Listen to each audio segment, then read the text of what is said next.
Hi, babe.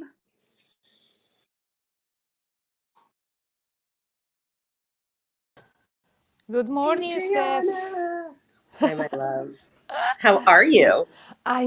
How do you think I am? Full of love. Just so full of love. Full, full of love. Complete, holy. I don't know. I'm in heaven. Oh my God.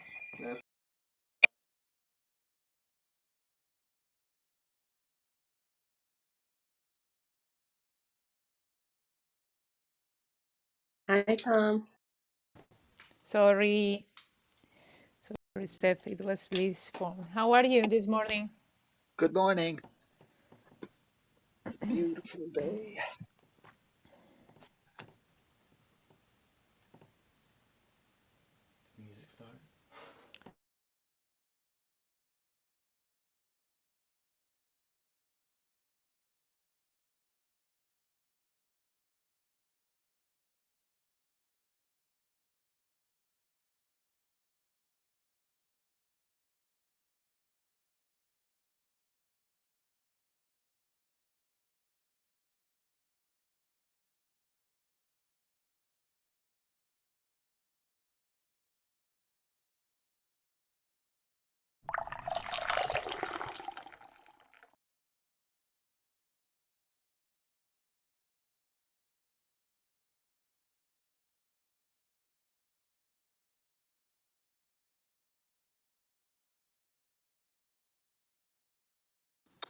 Can you hear me? Yes. Okay. All right. Can I hear you? Anybody else say something for a second? Can you hear me? Yes, Oh, yeah. we can hear Yes. you perfectly. Good morning, Janine. Good morning, Adriana. How are you this morning?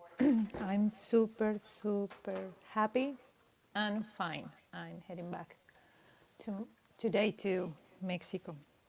But Beautiful. I'm very, very happy. I know. Oh, love that. Oh my God.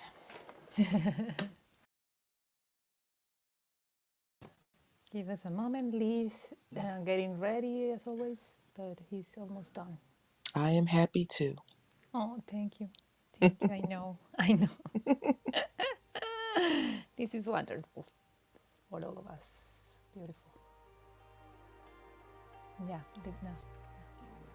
A little bit.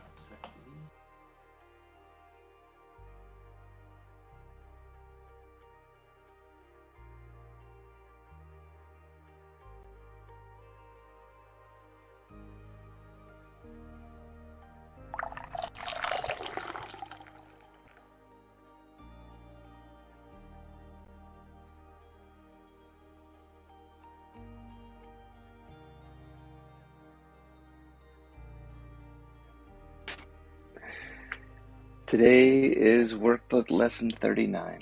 My holiness is my salvation. I'm going to read from A Course in Miracles workbook for dummies like we usually do. And I'll read the notes and we'll get started right now. There's nothing my holiness cannot do. Was yesterday's lesson. So let me turn the page a couple. I thought I had them all lined up here. The best laid plans of mice and men,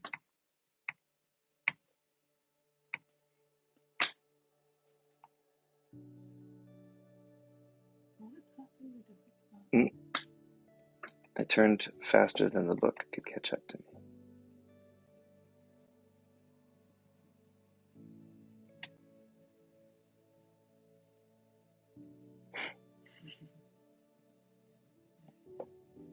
Lesson 39. My holiness is my salvation. If guilt is hell, what is hell's opposite? Like the text for which this workbook was written, the ideas used for the exercises are very simple, very clear, and totally unambiguous.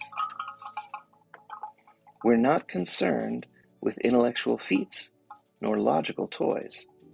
we're dealing only in the very obvious, which has been overlooked in the clouds of complexity in which you think you think. If guilt is hell, what is hell's opposite? This is not difficult, surely. The hesitation you may feel in answering is not due to the ambiguity of the question. But do you believe that guilt is hell? If you did believe that guilt is hell, you would see at once how direct and simple the text is, and you would not need a workbook at all. You would know that hell's opposite is salvation. No one needs practice to gain what is already his. Your salvation is already yours because you are holy. We've already said that your holiness is the salvation of the world. But what about your own salvation?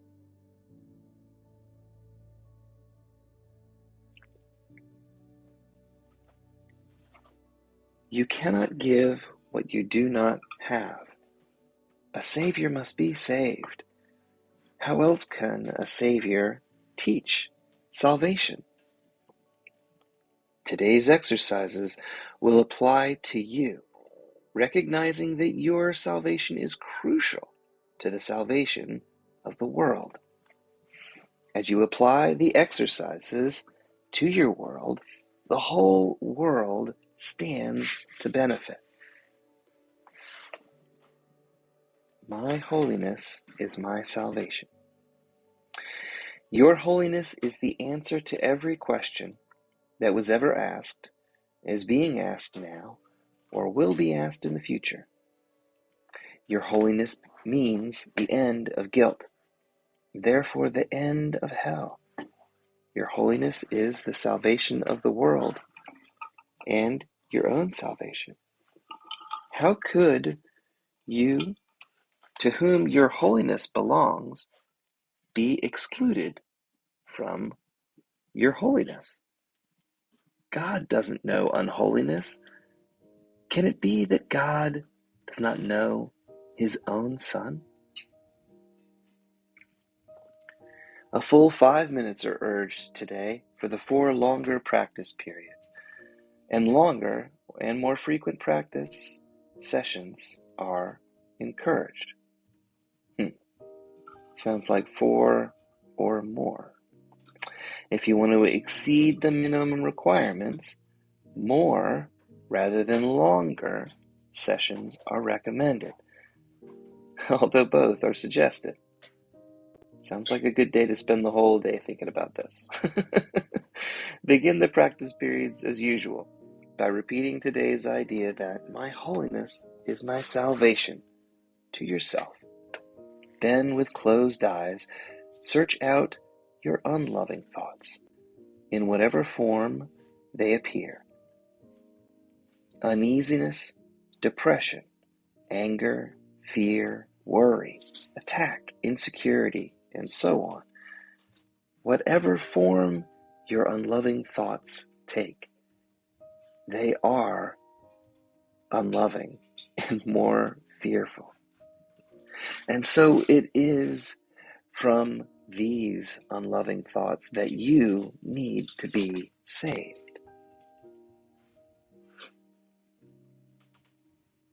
Specific situations, and events and personalities that you associate with unloving thoughts of any kind are suitable subjects for today's exercises.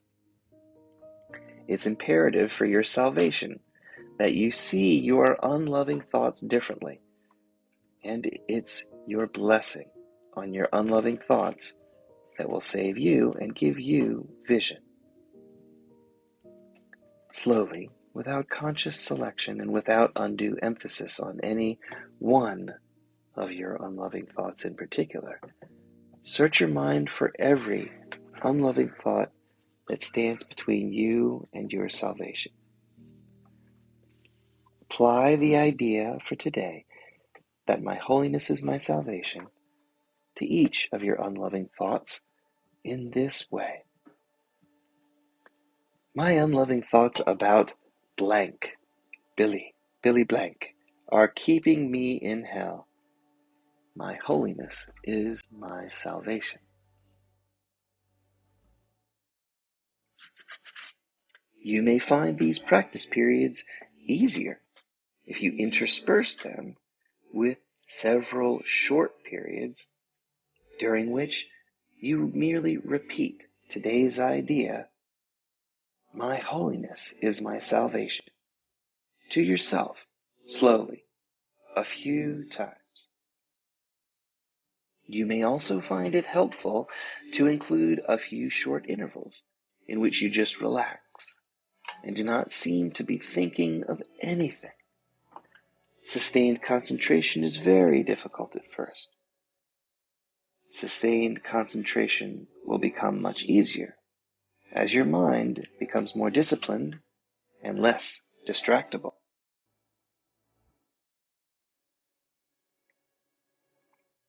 Boy, I'm still looking for my mind to become more disciplined and less distractible, less rabbit holeable. Thank you.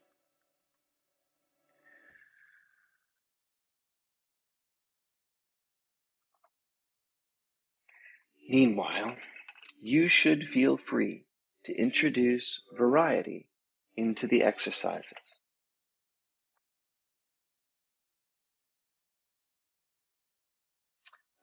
Meanwhile, you should feel free to introduce variety into the exercise periods in whatever form appeals to you. Do not, however, change the idea itself that my holiness is my salvation as you vary the method of applying the idea. However you elect to use this idea, it should be stated so that its meaning is the fact that your holiness is your salvation. End each practice period by repeating the idea that my holiness is my salvation in its original form once more. And adding, if guilt is hell, what is its opposite? In the shorter applications, which should be made some 3 or 4 times an hour and more if possible, you may ask yourself this question.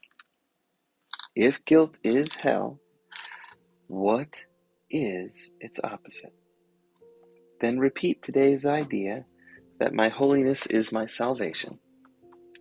Preferably do both the question and the answer.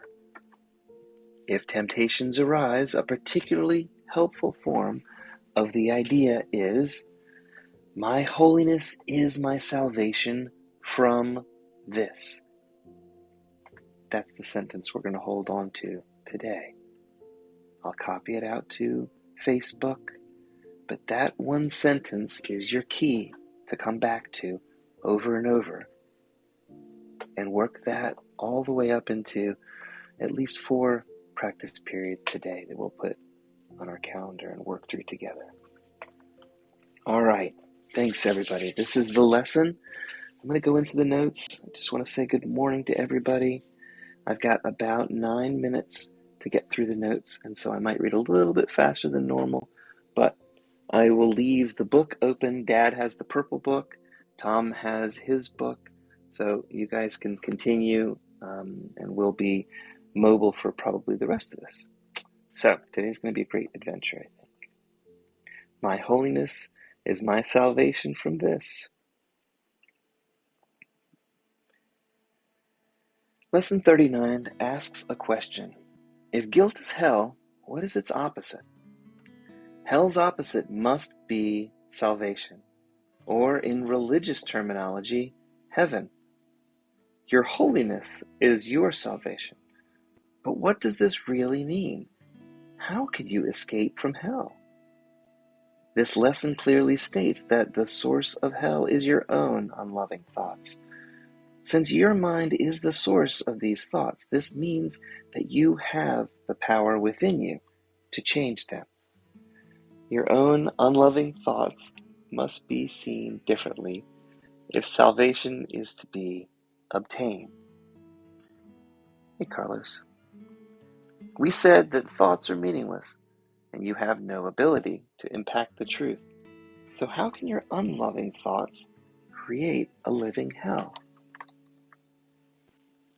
Although thoughts themselves are powerless, thought raised to the level of beliefs do have power to impact your provisional reality, how you relate to your private world of individuated perception. How do meaningless thoughts become these beliefs? When you judge a simple thought as either good or bad, you raise that thought to the level of a belief. Beliefs are empowered with your own mind's creative energy. Your mind's beliefs can either align with the truth or with the false. False beliefs have no power to change reality, but they do impact the delusional mind of the holder of that belief. I don't know if this sentence aged really well through our past presidency. Sorry to bring that up. False beliefs generate the fearful world that becomes the believer's own private hell. Yeah, wow. Actually, it's amazing how well that lasted. It is so perfect, Tom. Lesson 37 stated that your holiness blesses the world. You can only bless the world when you see yourself as whole. Without this belief in your holiness or wholeness, you will make additional demands upon any situation. You will only give to get. These counter demands are made to fulfill your perceived needs. When you make demands, your focus is on some anticipated results. Believing you must earn some reward, you are constantly judging each moment as either good or bad. Your ego is a big judging machine. Egoic judgments raise innocent thoughts to the level of powerful beliefs. When you judge something as good or bad, that moment becomes a source for guilt, blame, and fear. You become a guilt thrower or a guilt catcher. Blame another and you merely project your guilt upon them while pretending to be an innocent victim. Yet even innocent victims must feel guilty about allowing themselves to be victimized. Guilt is hell.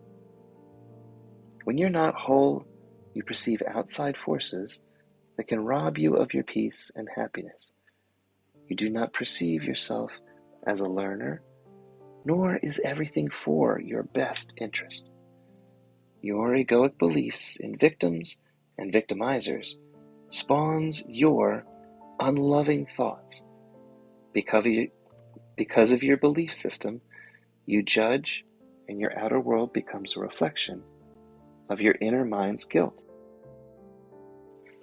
Salvation means that you must escape your own unloving thoughts. You cannot do this within the fear-based thought system that generated these thoughts in the first place. You need a new plan. You need a thought system based on the opposite of fear and guilt, which is love and forgiveness. Here's our question. If you adopted the attitude of a continuous learner, you realize everything is in your best interest, what or who would there be to blame or make guilty? All right, the floor is open, my friends. Thank you all for joining us. It's wonderful to see you all. We've got a great lesson. Taylor, you're back. This is like 3 or 4 days in a row and you're brand new. It's so wonderful to have you. Thank you for joining us so many days in a row. It's great. Hey, Andy. Hi, Louisa. Janine, I hope you're going to have a great day so far. And Steph, thanks for being in here. You were on the spot. Good morning, everyone. I just would love to share my notes that I was taking when you were talking, Lee. Because I remember these lessons so vividly. It's so crazy.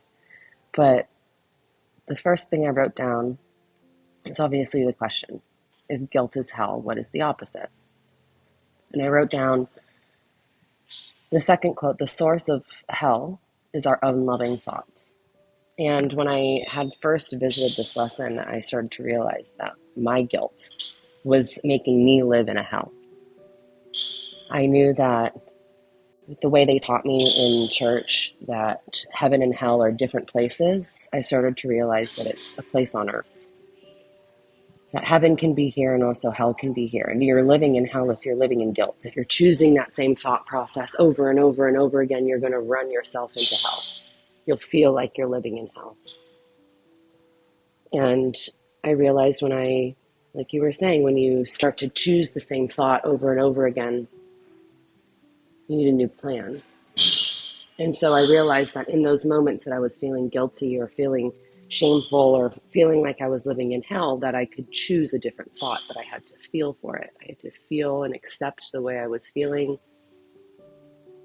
accept the way that I had gotten to this point of thinking, and choosing a different thought, choosing and feeling for that happiness, feeling for that happy heaven that is around me, because heaven and hell, they're both here.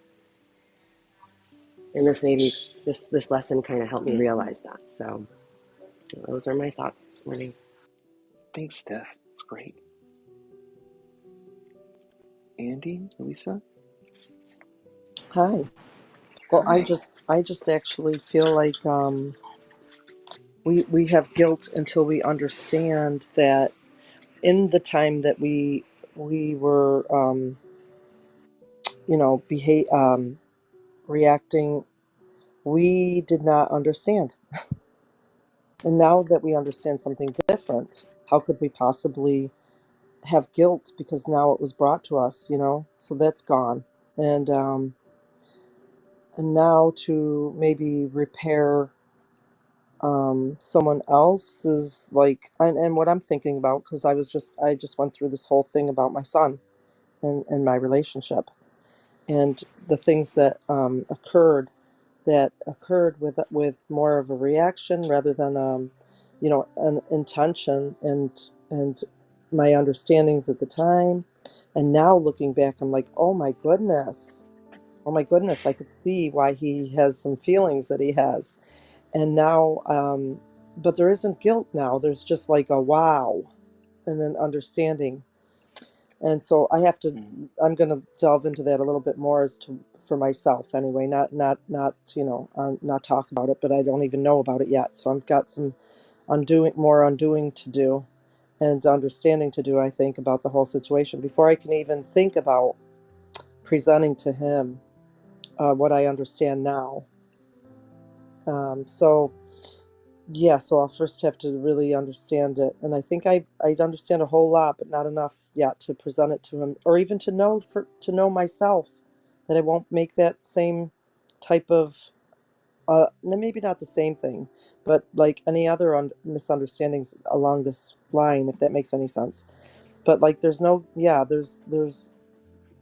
now that I understand, I didn't, I needed the understanding. Yeah, you know what I mean. I already said it. Yeah.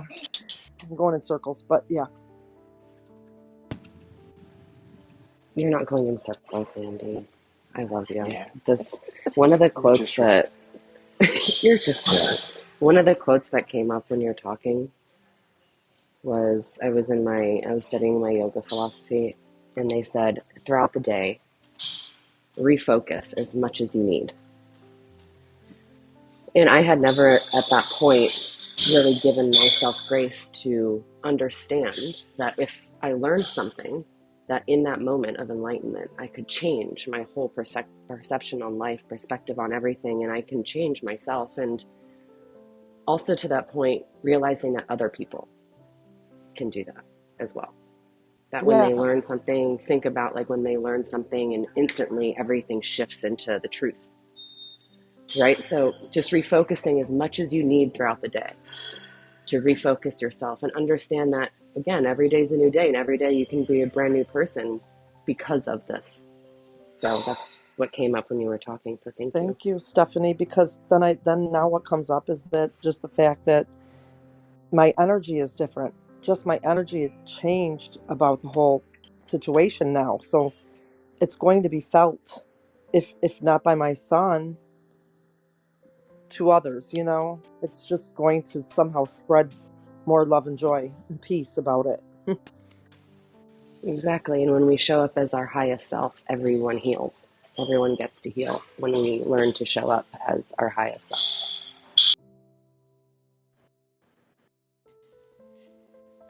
What, Stephanie, what is that sound in the back of when you're talking? Something in your room. It I'm in only the shows how gym. Sounds like a incredible she really is. steam railroad or something. I'm in the gym, Like Bob. crystals. Oh, you're in the gym. I She's am. moving. Look at that. Goodness. What are you doing right now? Are you lifting something or Someone in the back pushing is. I'm something doing or Pilates right now. Pilates? Oh my God. Boy, you can take I'm this so with you anywhere, impressed. can't you? I'm typically in the middle of like a handstand or something when you guys are talking. So if I'm ever out of breath, that's why. I love it. Wow. I'll just add that my mother used to always say, or still says, that hell is on earth. And I used to think, wow, mom, that's so such a terrible thought, but it's so true actually. And we create it, it's self-created.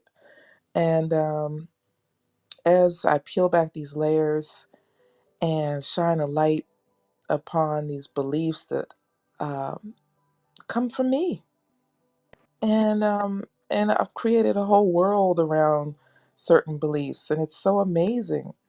When I question myself, I say, "All right, Janine, where did you get that from?" And I say, "Well, hmm," talking to myself, Right. it came from, well, I know that such and such, because I'll answer myself in my mind, and it's like, well, that doesn't make sense. My higher self says that doesn't make any sense. I'm like, oh, you're right.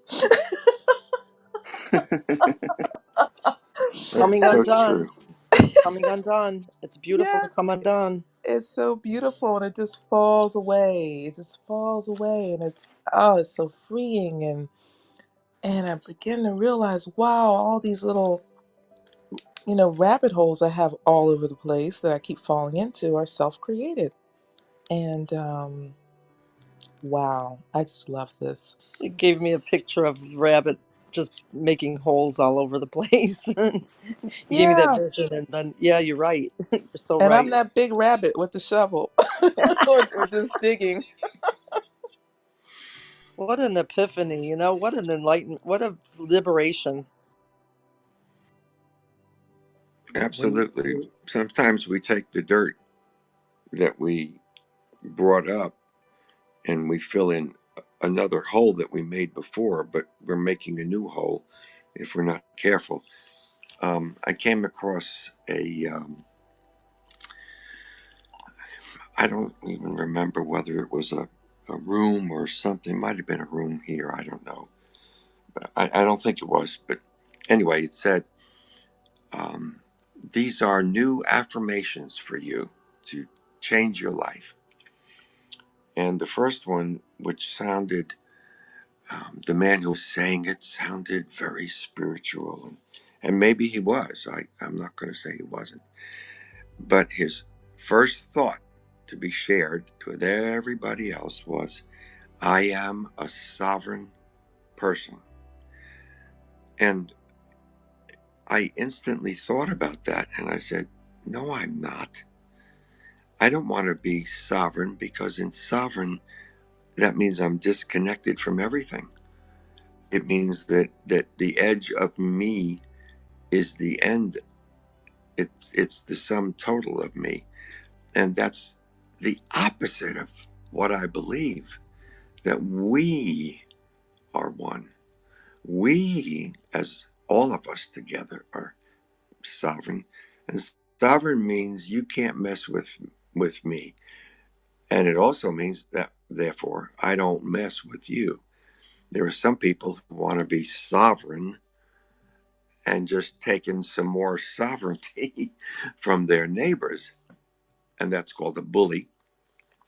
So it's funny how I can see something, just what appears to be an innocent and very thoughtful, I mean, even spiritual way. And in a certain way of looking at it, even that does have some relevancy. But the idea of me being sovereign while sounding good is anything but. So that's the hell on earth that we can easily put ourselves into if we take a thought and run with it without really examining it. I like, Stephanie, when you said we can reset our focus. I think that's, and then you shortened it. You just took the left and the right side and you said refocus. A point of view is all it takes. There's a reality out there somewhere that we all sort of agree is, it's a small r reality. We all agree this is the way it is. And if you just take your point of focus, your viewpoint, and you move that viewpoint to another side, or maybe to assume the viewpoint of your neighbor who you're having a problem with, or try and move your viewpoint around. To me, that's what refocus means. It can make me see what I'm doing to someone else that ain't so pretty, that isn't very helpful, that isn't loving. And sometimes I catch myself right in the middle of something. And sometimes, if I'm really lucky, by the end of the sentence, I've already fixed it. Like by saying something like, well, that's the way I used to feel. And now you're terrific. But that focus makes a big difference wherever we're focused. And I think that's what, for example, the politicians that Lee alluded to for a moment, if we're focusing on all the things they're doing, and that's all we're focused on, this is hell. But that's not all there is. There's so much more. That's what I like about Clubhouse. How many rooms do they have in this Clubhouse? It's 3,000? I don't know. 30,000? Just a lot of different ways to focus on. And sometimes it's nice to just ramble around and see what other people are looking at and thinking about. And it either clarifies what I want to be thinking about, or it makes me realize, even more importantly sometimes, what I don't really want to be thinking about. So It makes that's me my think of, thoughts so far. you know what that makes me think of, Bob? Like someone said to me the other day, you know, this world is so, it's just so beautiful and so amazing. And, you know, it really is, everything really is, what did he say? Everything really is positive and beautiful. And I said, well, are you around people that have this higher belief and perspective a lot these days? And he says, yes. And I says, because it could be the opposite if you were around people that didn't, right? So it is a perspective. It absolutely is within each of us. It's not that it's ever changed. The world is not becoming worse and it's not becoming better, but it's what we it's our perception that it changes the world. So it hasn't, like when people say, "Oh, it's getting so bad out there." No, it's not getting so bad out there.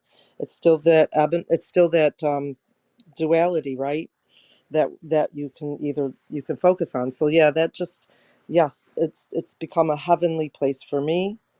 I still see, but I see with an observation rather than delving into the bad or the good.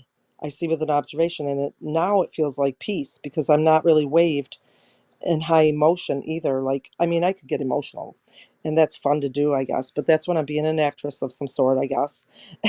And then I think about, but behind the scenes, like Real had come to say, there's no emotion in a sense, but there is peace, because there's a no judgment, and there's no, it's peace, love, and joy, which aren't really emotions, they're states of being, at least that's my perception of them. So I feel like, really, like, it's a place that's just a really, heavenly. And so I go there very often. And yeah, and so it's a perception. Really, it's a perception. I think that's a perception as well, is the perception of observation. But it seemed to be hold the key. I, So I think that's this, really terrific. And we can take that focus that we were talking about, or point of view, and we can move it to the left side or the right side. But we can also pull up, kind of like a drone going up, 1,000 feet, 2,000 feet, 3,000 feet. And when we see the bigger picture, that usually gives us a much um, more enlightened and peaceful and joyful um, view of what's going on. It really has a lot to do with what we're looking at. And so, what happens to us if we go into a rabbit hole? It's not good. We But fall down. it might be We don't have anything necessary. to grab onto. We don't see anything. We don't even see very much light, and gets darker. And so, Stephanie, I would say that to refocus, you find yourself in a rabbit hole, get your butt out of that rabbit hole.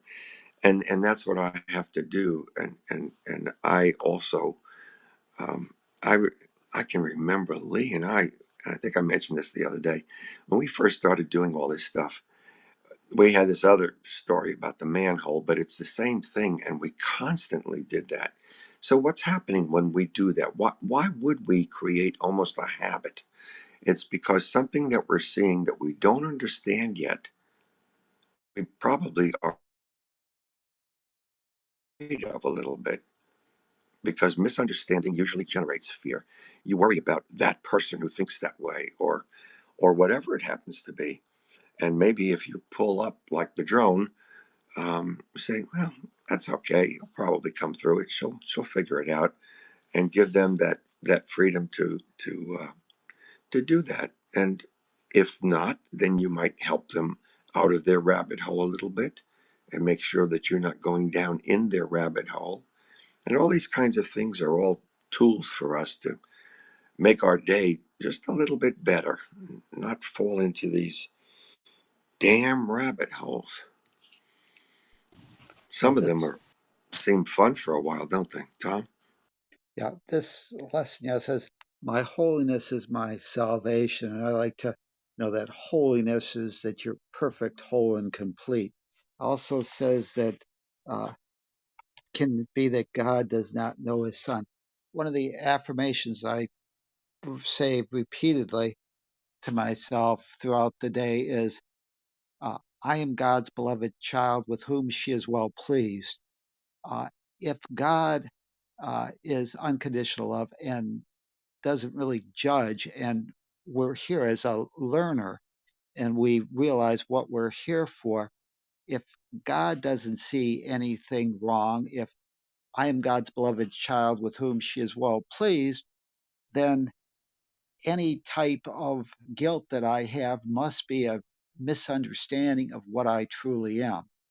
Uh, if God doesn't blame me, if God realizes that I'm an adventurer out here learning to remove any blocks that I've placed in front of myself of being loved, then there is no real guilt or blame or shame that I have to be involved in.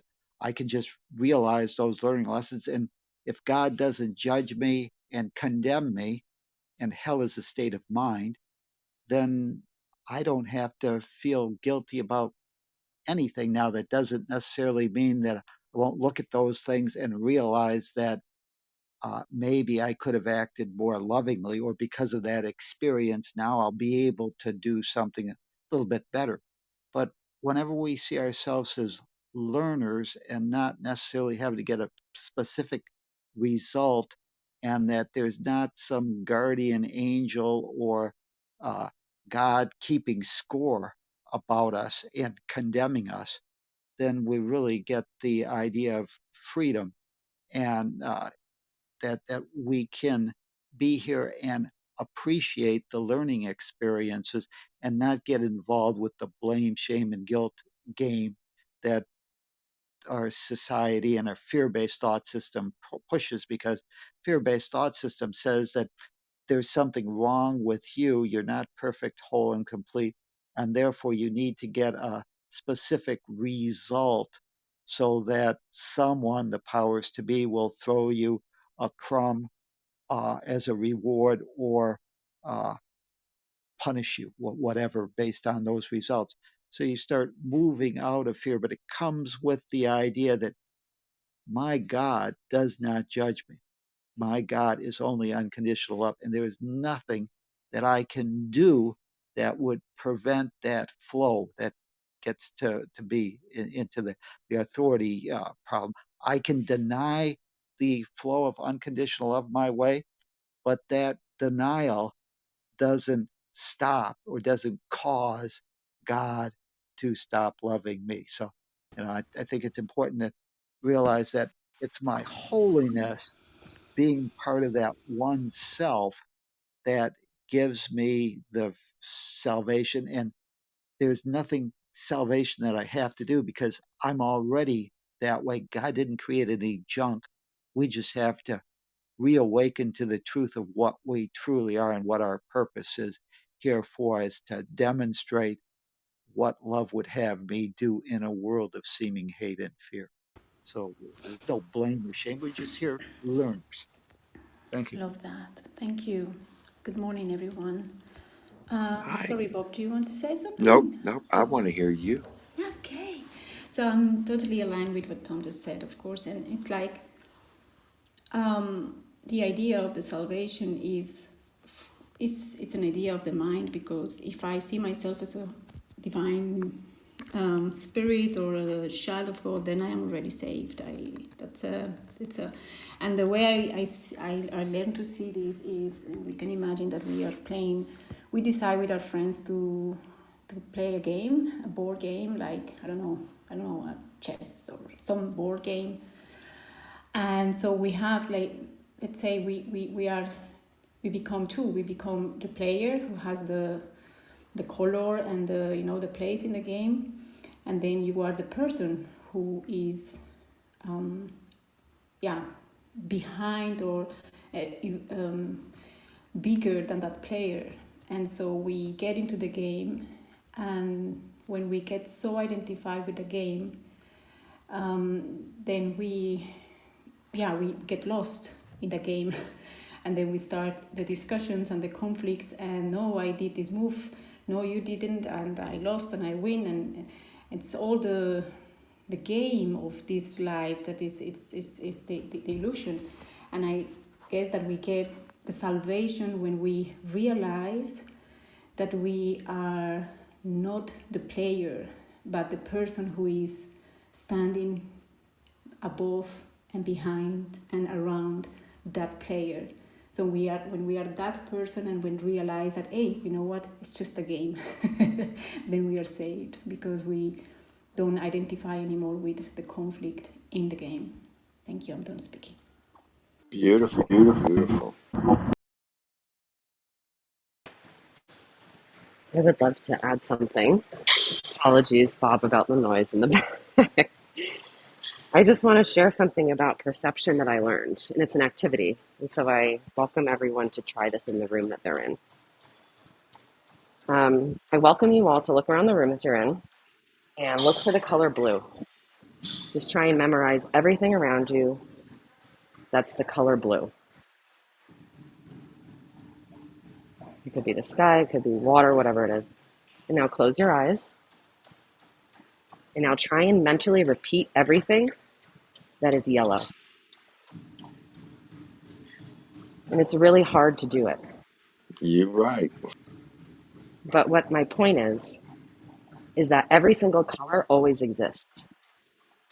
It's just what we focus on is what we look at And what we're translating, I guess is the best word for that. And for me, it tells me what frequency I'm on. So when we talk about if I'm feeling shame or if I'm feeling fear, like Tom just said, it's an invitation for love to be put into that space. But I can tell by what I'm looking at, by what I'm seeing.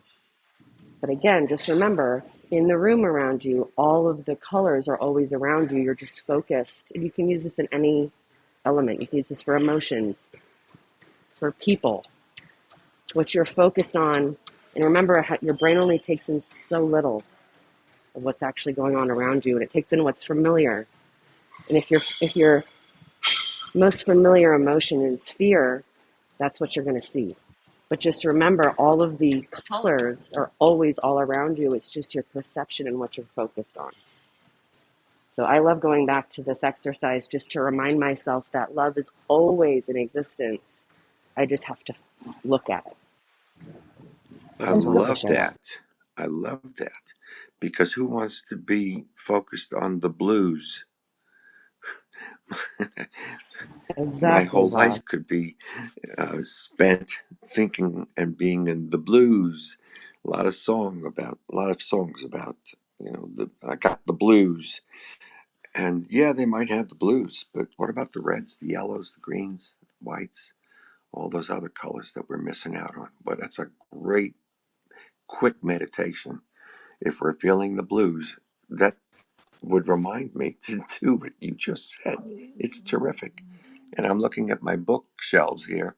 I only have about 4 or 5 books that are blue. So that's a pretty good thing for me. I love that, Stephanie. It's great stuff.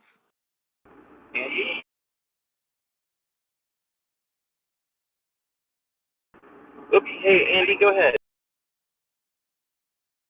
Oh, I was just gonna say, yeah, I thought about this whole thing where all the colors are there, and so why judge any of them as bad or good, right? Why not just see them all? Yeah, and know that they're all there, and yes, yeah, it's just about the judgment of them, of one being better than the other, one being worse than the other, and all of that. Because actually, I think about that. The fact is that we do need those rabbit holes. Sometimes those are necessities just to see that we're in illusion again. Because actually, if everything feels good, do you really tend to say what's wrong? No. But then when something comes that does feel bad, it's like, oh my gosh, that feels so bad.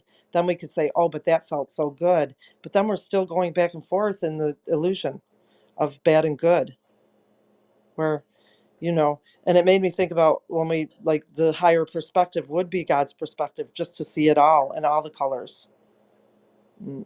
I guess all the necessity to actually be able to come out of, because when we think something's really good, we could get disappointed real quick. Yes, indeed. Thank you, Andy. That was perfect. You jumped in just to save the day.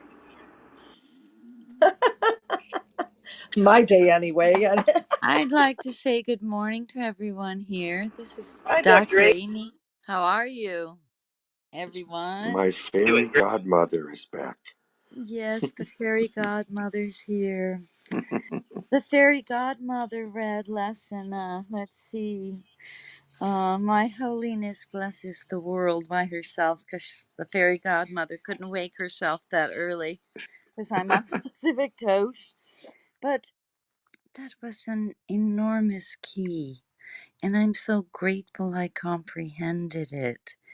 And I repeated it throughout the day. And I'm just so grateful that I comprehended it just at the perfect moment in time in my life. It could have been earlier. I wish maybe it could have been, but it was not. But now I've received it and I'm so pleased. And so today's lesson is My Holiness is My Salvation. And well, it really does fall right into the next step, doesn't it?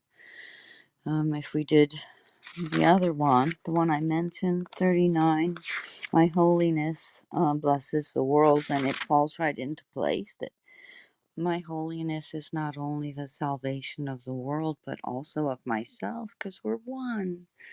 And I wanted to share that because it seems so dense and difficult, but in all truth, it's so simple. That's what has amazed me.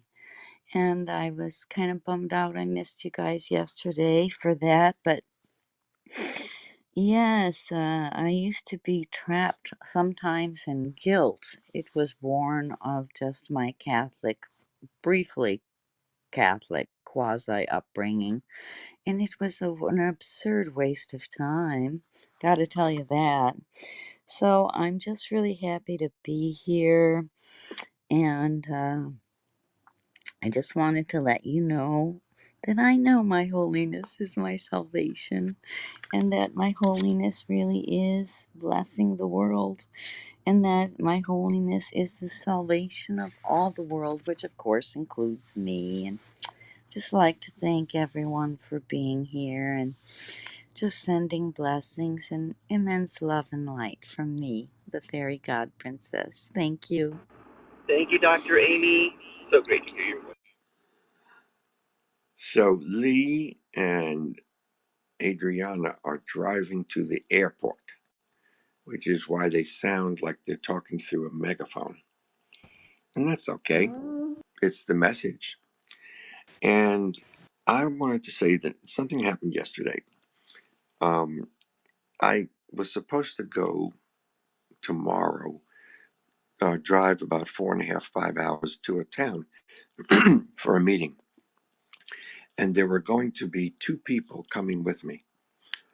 The first one, um, I had to back him out of it because the meeting that we were going to be talking about really was ahead of what he needs to be involved in, and it was not going to be productive for him.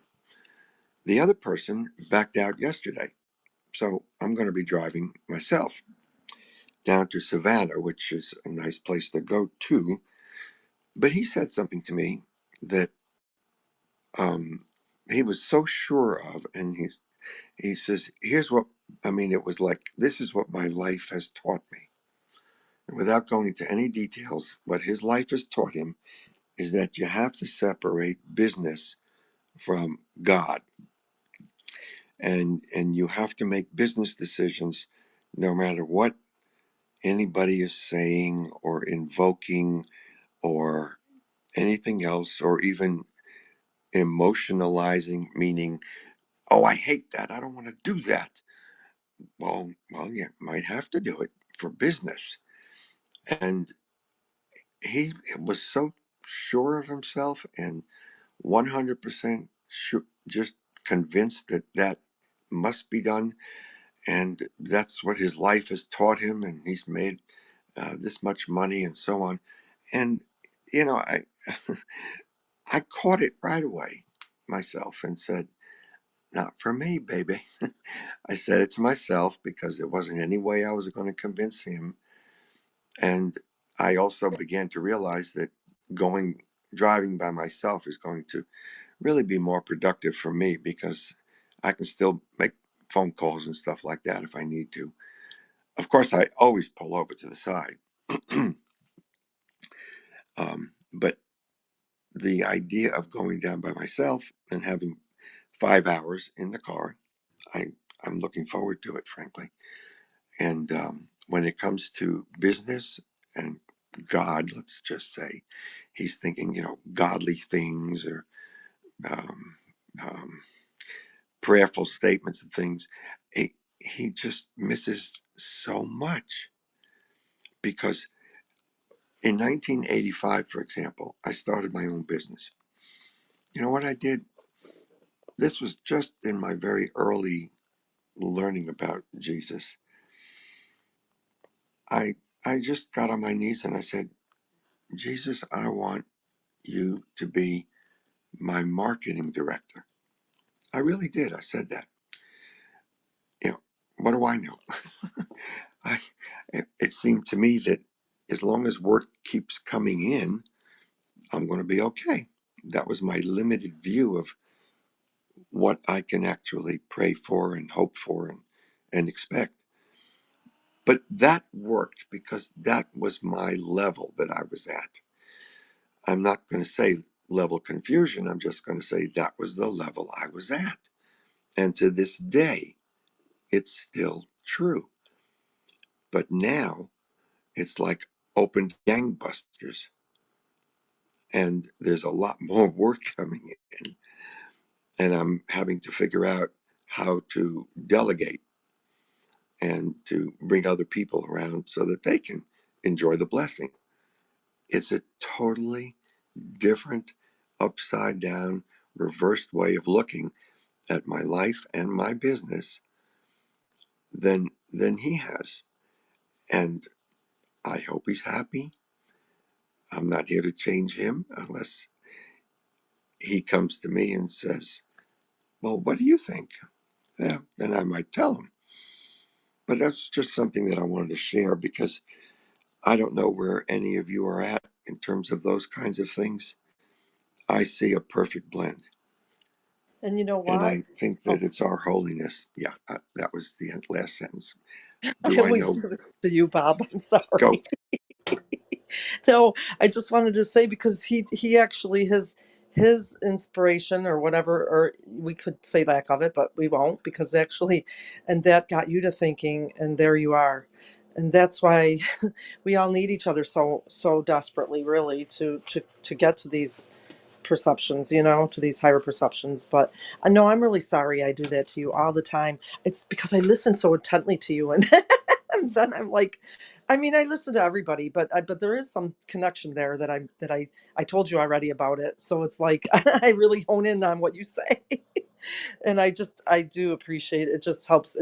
There it is. It just brings me to higher levels all the time. And you're right. We're at a level of understanding at every moment. But if we're open, we that's when we grow. With a higher level of understanding, God's level. It's so great. May I say something, please? Of course. Thank Every you. Yeah. Well, I listen intently to everyone. I don't know how I can do it. Sometimes I'm not paying attention and I can still remember very accurately what people said. And when the woman who has now left mentioned look at everything blue, I knew exactly what was yellow in my realm. It's funny. I had trained myself to do that, to observe something in a room just so very carefully that it just was almost photographically there. So when she said that, naturally I did take the suggestion. But even beyond that, I could see every other color and remember it. Isn't that cool? And the other thing I'd like to say, Bob, is you made absolutely the right choice. That man, whomever he is not, and there's no judgment, of course, as you know, everyone here knows in the level at which you've reached or you've not.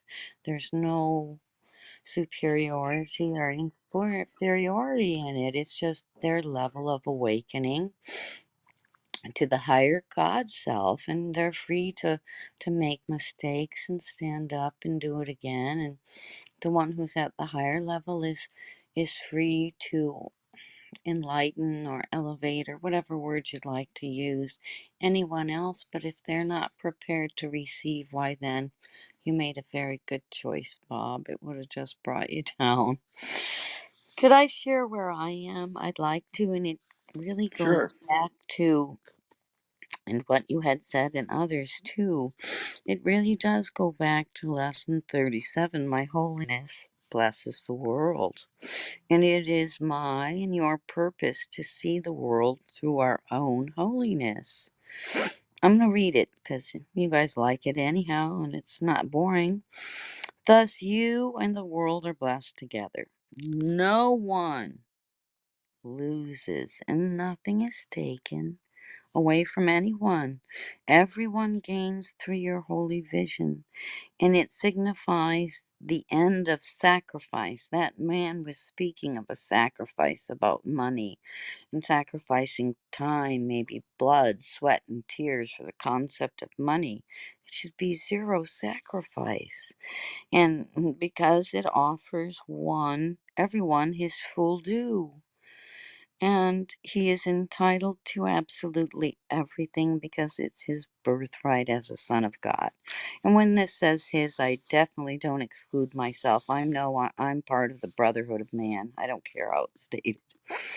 But it's critical because it says here there is no other way in which the idea of sacrifice can be removed from the world's thinking. There's absolutely no other way. That there is no sacrifice. And that's the important thing. And as far as money goes, like I'm a humanitarian life coach, I don't get paid for any of my work. And somehow or another, the Lord has blessed me with housing, things that I need, my requirements, and everything while I go out and help everyone under the sun as much as I can for free. Because I guess I must have somehow understood that we're all entitled to everything because it's our birthright. And I don't know how we can eliminate this notion of sacrifice and remove it from the world's thinking, because you were unable to do so with that gentleman you were lucky you didn't take a ride with. You would have wasted your breath or time. And so just as the result, the perceiver will lose. So that one lost out, Bob. But for me, I just want to say once again, our holiness is truly the salvation of the world, and there is truly no other way in which this idea of sacrifice, which I know is money too, which is like modern day cannibalism, can be removed from the world's thinking. So I wanted to add that because I do everything, almost everything, without charge. And at first I was upset by it. I thought, oh my lord, I had some egoic, ridiculous mind trap saying, oh, you might be homeless or this or that. But no, not at all. In fact, God gives me everything, absolutely everything I need at the exact moment in time when I need it. And it's just a beautiful thing. And I wanted to share that because that's where I am. I was all tripped up, life coaches can make 50,000, a month. I can do that if I really want to get down on my knees and pray to God for an advertiser, a marketer, and a social media person as well, because I'm a one woman show. But I don't know if I need it. No, I'm not really sure if I do. I wanted to share that because I was listening carefully, and especially, yes, what you shared, Bob, because that man was not ready to receive. And holy blessings to you, my good man, and to all of you. Thank you for listening to me. I don't usually speak about my personal self. Rather, I like to elevate, um, I guess, appreciate and create benevolent space for others. But today I talked about me. Thank you. Thank you, Thank Dr. you. Amy. That was beautiful. And, for everything that's been said today, it reminds me of a phrase, and I'll say this twice. It's our purpose. We are here to enable the divine presence of the universe to unfold. That is how important you are. And I'll say that Nice. again. You are here to enable the divine purpose of the universe to unfold. And to me, that's, we're all part of this grand plan. The plan doesn't necessarily have a destination, an end, or a beginning. It's more like an action, like ever being. We are life and part of a greater life. As all living things, life has no purpose per se. It simply is, and that is the purpose, is to be. It is our ego, the belief in separation that wants to believe we have a purpose in life. But life is our purpose. Think about an apple tree. Why does an apple tree grow apples? Would it grow apples even if it was far away from living things that could eat its fruit? An apple tree gives of itself, not because somebody needs it or deserves it. An apple tree gives of itself because that is what life, God, and love does. God is. Well, Wow. I'd like to thank you for that beautiful statement and for repeating it twice. Thank you so much. And it was a reflection of what I was saying. I don't need, the fruit can be plucked if it wants. I used to think I needed to, whatever, enlighten or up level people. I would never push it. Just if someone's eyes were a little bit awake, I'd say yes and answer questions. And now I realize, yes, it's a duty in a sense, but yet there should be no sacrifice in it. Really glad that you said that. That's beautiful. Thank you, Sean. I'm giving everyone here a follow so I don't lose any good people. Thank you. You're welcome. You know what, Sean? I would like you to repeat one more time the original sentence because I almost got all the words down. I do think that it states it very well, and it also even gives a good guideline, I think, to when I'm trying to make a decision. When I have to choose between two different things, I would I would go to that particular statement to help me make a decision. It's not necessarily the only thing I would go to, but you're Sure. here to Um, make, yeah, you got it. let's see, you are here to let the divine plan unfold. Did I get it right? Yeah. Okay. You're here to enable the divine purpose of the Ah, universe to unfold through you. That is how important you are. Yeah, I think it's great. beautiful. I do. I think that that's beautiful, and I love listening to all you guys. I came in a little bit later, but I've been enjoying these Course of Miracles lessons, and it's like right on target to what's going on in my life, and it's just amazing. It's just like it's really amazing how we forget, like we get so lost in the monotony of life that we truly forget the beginning of these lessons, that we are part of God, that we are holy, that we are reflections of of God's holiness, that we really are, that every day we should be seeing and living miracles.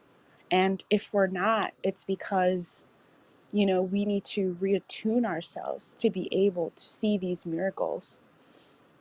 And it's because I've been coming across the best books, with the best motivating affirmations, and having the best early morning prayers, and giving the best of myself in terms of my purpose, that I've been able to see these things. So I'm going to give you an example of holiness. So everybody is holy, and I really am like, I'm seeing like everybody is holy, and everybody does have something that they were created to do that adds to the holiness of the whole, that just somebody else might not be able to do. And no matter how small you think it is, you have to follow that passion. And it's just so strange. So recently, um, I have I decided that I wanted to volunteer and just try to give back more. And so recently I came across this opportunity, to kind of be a meditation guide, which I never thought I would get an opportunity like that. And so in an effort to be for so I've been meditating for a long time, but I've never really coached anybody on how to meditate. And so in an effort to kind of join this organization, I started having to practice coaching people on meditation. And so in an effort to audition for this organization, I've had all my friends sign up, and have been giving up all these lessons on teaching people how to meditate. And in doing that, I've discovered that I have this gift to hold space for people and really help them transform in their meditation practices. And not only in that, but it's just really like it goes beyond the meditation. It's just I have this ability to hold space for people, and like the experience that I feel in the I cannot explain to you what it feels like to just be able to do something, to be able to help people, and to know that that's what you're supposed to do. And then like the excitement that comes to know that like this is a part of your purpose, and to be able to do something that's not, I work a normal job, and to be able to do something that's very different from obviously my normal job, in that it's so natural. I mean, so natural, no suffering, not challenging at all, but literally like so natural, and yet it's a reflection of my holiness that I am giving unto, a reflection of God's holiness, really God's holiness, but because I am a reflection of God's holiness, that I am then able to give to the world, like exactly what the lesson is teaching. And so it's just all these lessons that are culminating, that I'm learning, and literally like an entire life experience that is coming back like tenfold, 365 coming back, that I am then able to like reflect into others. And so it's just really an example of how like your journey, no matter how difficult that you go through, is still a reflection of God's holiness, because whatever you are going through challenges wise, if you are open, if you are hopeful, if you are, if you are hopeful, if you're faithful, you will be able to use those experiences to help somebody else, and they're all a part of the journey. So I just wanted to share that. Thank you, Will. That was awesome. Yes, I'd like to thank you. I see you're kind of new to Clubhouse, so I gave you a follow, dear. Um, yes, I'd like to say I enjoy studying the etymology of words, and I may have gotten this slightly wrong because it's coming from my memory, but the etymology, at least in English, is from Harig, and that would be, oh gosh, dating back to at least 800 when around Beowulf was written. And that means whole, Whole, as in wholeness. And if you go to the Scottish meanings, it means health and merriness and joyfulness. And if you go to the Hebrew, which is one of the older languages, it actually means their holy is Kadesh in Hebrew, and it means you have a specific reason of being. That seems more true to the essence of the word holy. Um, you have a specific sort of purpose, and that's all it says. And then if you go to, for example, Norway, the etymology dating back even pre BC is wisdom.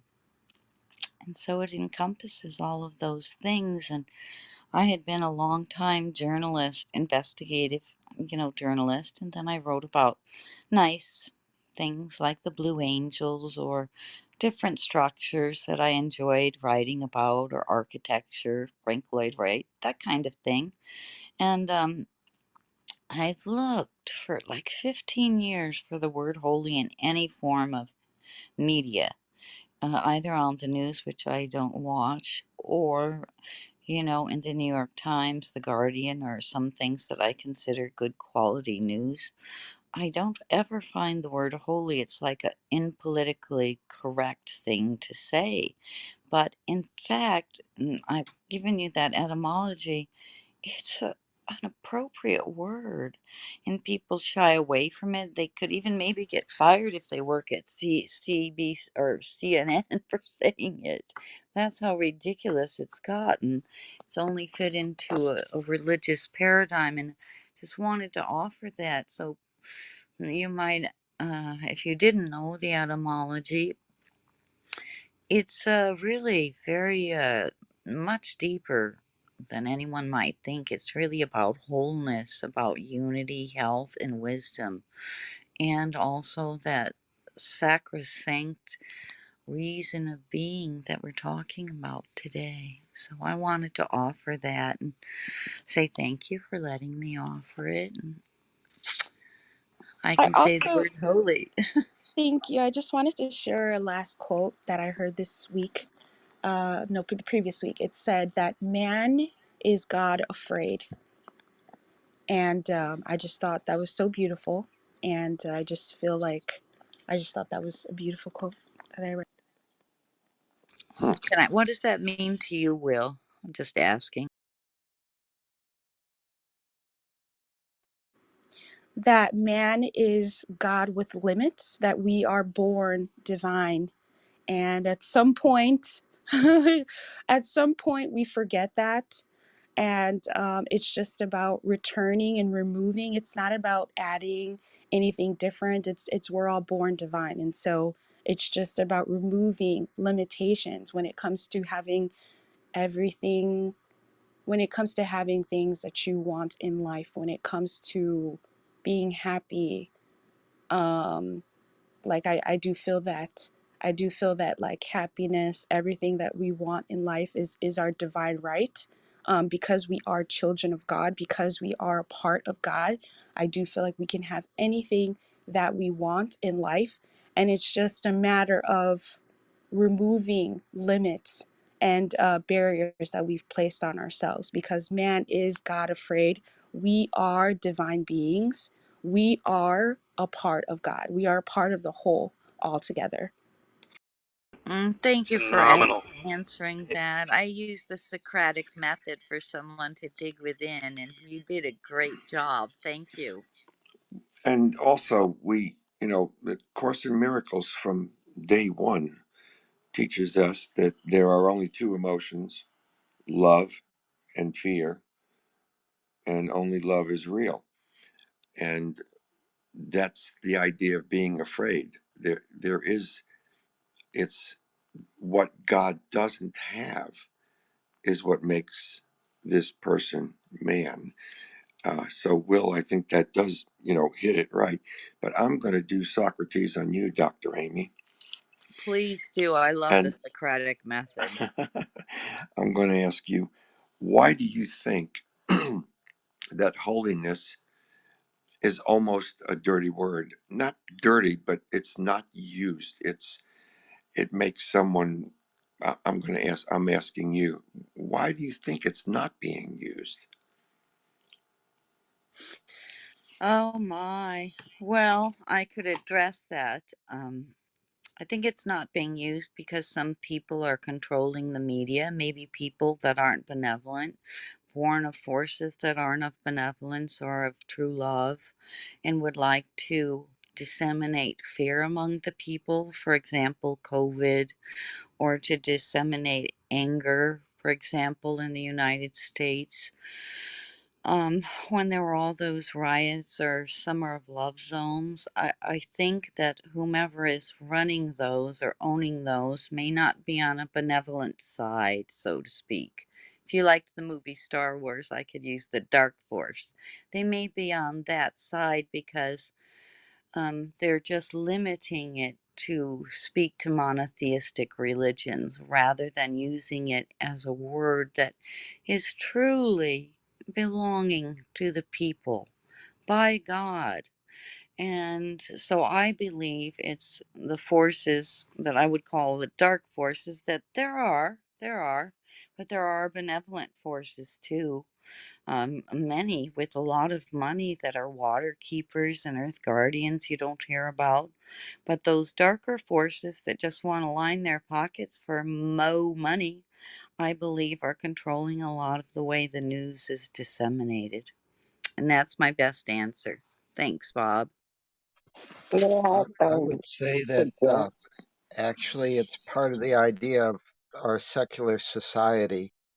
Secular society wants to uh, make us just a body and detract or not acknowledge any type of spirituality. And the secular society as a whole doesn't necessarily want to say God is dead. It wants to say that it is God and that it is the one that is to decide the narrative.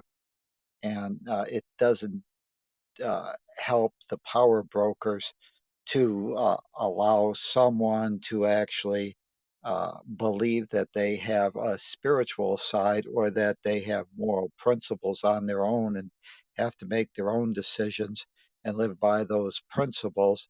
They would prefer that you live in fear and told that you're uh, worthless and that the powers to be, know what the truth is and that it's better for you to just toe the line. And that's why, as Dr. Amy was saying, you see all this uh, indoctrination slash quote unquote news, but those people all have particular agendas that they're trying to push. And the big thing that they're pushing is fear and separation, because that it helps empower them if they can generate you into a fear-based thinking of what you are and that you have needs and need them and the blessings of the powers to be to get the couple of crumbs that they throw your way, then you'll be easier to control. So it's always been a uh, sense of how you can control people, and fear has been proven to be a very powerful means to control the masses. And try and encourage people to think of themselves as victims as opposed to encourage responsibility consciousness. I think all of these answers are right on target. And Dr. Amy, thank you for rising to express what you said, which I completely agree with also. In fact, I'll add something to it.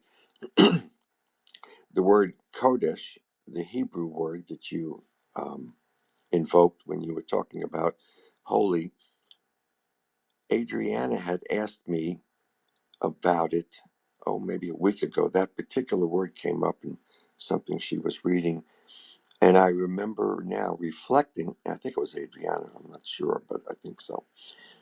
That particular word is all over the place in when a Jewish person goes to the synagogue and prays. It is one of the most prominent and ever present word that falls into so many different prayers. It refers, of course, to God at times. It refers to all of us, and being the receivers of it. It's amazing how prevalent it is. And your point is that our society right now, it ain't so prevalent, unfortunately. Um, but we do come across some gifted people in government as well as in sports and in all different walks of life that they have this special kodesh, um, and special holiness. And what this lesson for today is lesson 39: my holiness is my salvation. And this holiness, therefore, is, if everyone in the world adopted it, then the world would be saved. And it's probably coming because I think people are going to begin to slow down just enough after they've um, been through enough train wrecks, so to speak, to say, there's got to be a better way. And that's how this started. And it's got to be a better way to save us from this mess that's out there. And it's the fact that all of us have that quality that I think God does bestow upon us. And all we need to do is recognize it, because that's what this lesson says. My holiness is what is going to save me. So let me not forget that, because when I need to get saved because I've either done or just said something stupid, or I've made a mistake and it was a train wreck. Well, maybe the train wreck becomes something to look at and study from, and there's a way out of anything. That's what salvation is. It's the forgiveness of anything that I think I'm supposed to feel guilty about. And I do feel guilty about if I do. Um, and I think that this holiness begins to cover us more and more as we continue to remember and apply this lesson, because it's reapplied many times later on. It's the whole deal. Our whole world becomes more holy as one thing, and we begin to come together. The word salvation is an amazing word. For me, having been brought up Jewish, because that word salvation doesn't really exist in any way that I know. I could be very wrong about that, but In it's it, Judaism, I don't think it is there. It's the Kodesh. and well, yes, the salvation idea.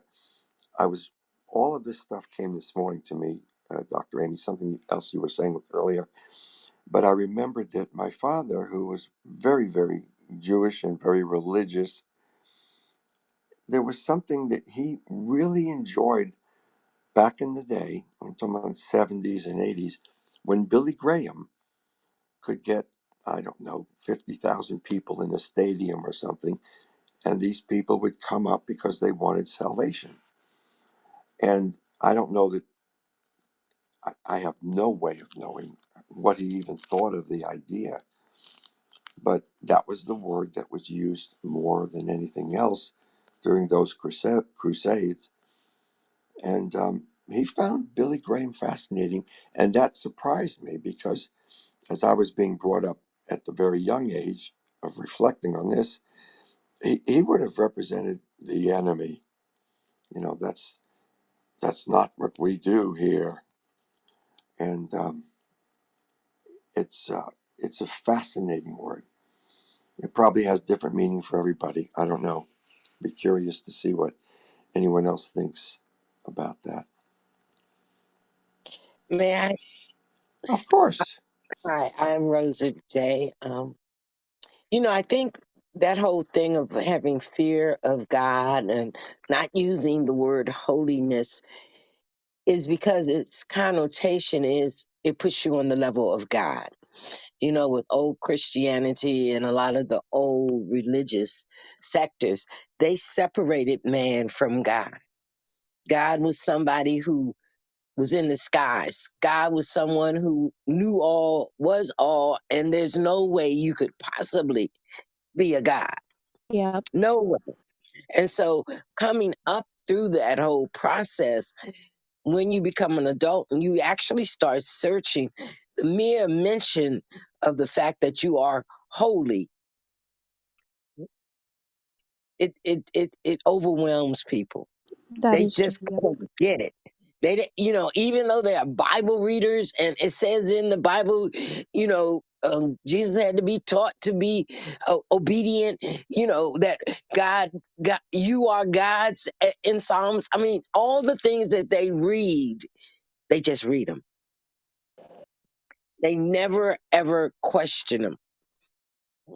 They never ask somebody. Well, in Genesis it says, "Let us make man." No one ever asked, who the heck is us? Who is us? God is you're telling me God is special.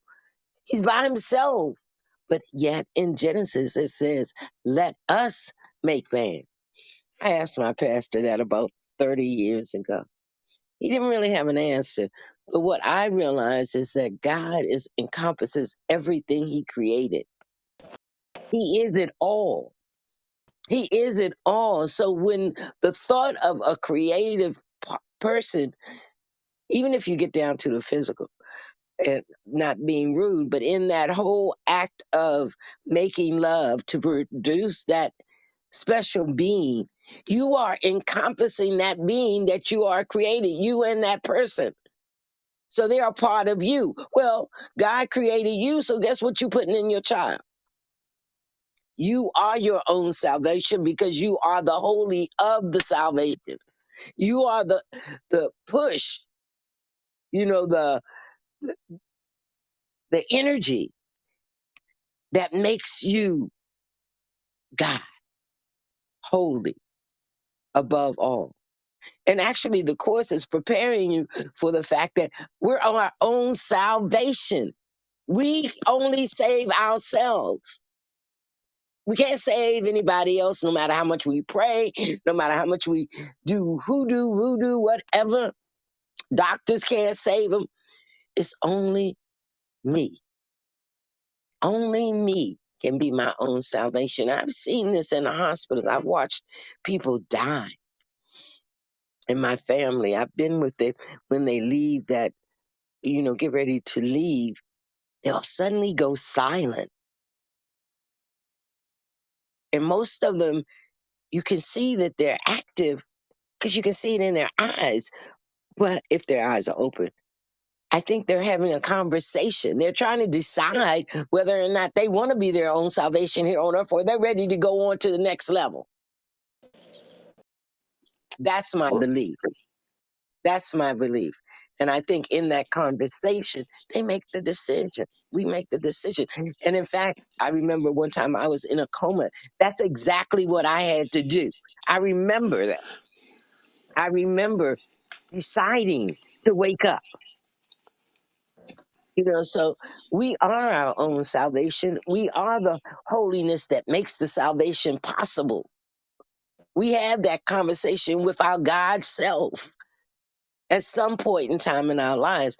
And a majority of us who don't believe that we're God or that we are in control of that, um, they just pass. They don't make that decision until they're at that point. You know what I'm saying? They don't want to be holy through their lifetime, through their walking on earth. But then at the last moment, they have to use that power to either come back or go on. That's my belief. I am my own salvation, and my holiness is my salvation. My belief in that, the fact that I believe, I know for sure. I don't say I think. I know this. I feel this. That my holiness is my salvation, and my salvation is done by me and only me. Learning these concepts, living these concepts, not just learning them, using them when we are in difficulty, when we're in total chaos, or so it appears. I can remind myself, I am holy Rosa, salvation. you're reminding all of us, and you're reminding me that we have gone past 8 o'clock. We are so, in at least Eastern time. I'm so happy that all of you have stayed and shared these ideas with us. We are reading today lesson 39, and it happens to be in the purple book on page 1000, which I think is just cool for today anyway. My holiness is my salvation. I'm going to read it now, the lesson again. I can't do it as good as Lee does, but I'll do my best here. If guilt is hell, what is its opposite? Like the text for which this workbook is written, the ideas which are used for these exercises are very simple, very clear, and totally unambiguous. We're not concerned with intellectual feats nor logical playthings. We are dealing only in the very obvious, which has been overlooked, in the clouds of complexity in which you think you think. If guilt is hell, what is its opposite? This is not difficult, surely. The hesitation which you may feel in answering is not due to the ambiguity of the question, but do you believe that guilt is hell? If you did, you would see at once how direct and simple the text is, and you would not need a workbook at all. No one needs practice to gain what is already his. We have already said that your holiness is the salvation of the world. What about your own salvation? You cannot give what you do not have. A Savior must be saved. How else can he teach salvation? Today's exercises will apply to you alone, recognizing that your salvation is crucial to the salvation of the world. As you apply the exercises to your own world, the whole world stands to benefit. Your holiness is the answer to every question that was ever asked, is being asked now, or will be asked in the future. Your holiness means the end of guilt, and thus the end of hell. Your holiness is the salvation of the world and your own. How could you, to whom your holiness belongs, be excluded from it? God does not know unholiness. Can it be that he does not know his son? A full 5 minutes are urged for the 4 longer practice periods for today, and longer and more frequent practice sessions are encouraged. If you want to exceed the minimum requirements, more rather than longer sessions are recommended, although both are encouraged. Begin the practice periods as usual by repeating today's idea to yourself. My holiness is my salvation. Then close your eyes, search out your unloving thoughts in whatever form they appear: uneasiness, depression, anger, fear, worry, attack, insecurity, and so on. Whatever form they take, they are unloving and therefore fearful. And so it is from them that you need to be saved. Specific situations, events, or personalities you associate with unloving thoughts of any kind are suitable subjects for today's exercises. It is imperative for your own salvation that you see them differently, and it is your blessing on them that will save you and give you vision. Slowly, without conscious selection, and without undue emphasis on any one in particular, search your mind for every thought that stands between you and your salvation. Every thought that stands between you and your salvation. Apply the idea for today to each of them in this way. My unloving thoughts about money are keeping me in hell. My holiness is my salvation. You may find these sessions easier if you intersperse the applications with several short periods during which you merely repeat today's idea to yourself slowly a few times. You may also find it helpful to include a few short intervals in which you just relax. Do not seem to be thinking of anything. Sustained concentrations is very difficult at first. It will become much easier as your mind becomes more disciplined and less distractible. No more rabbit holes for you. It says it right here in the purple book. I think. Meanwhile, you should feel free to introduce a variety into your application periods in whatever form appeals to you. Do not, however, change the idea itself in varying the method of applying it.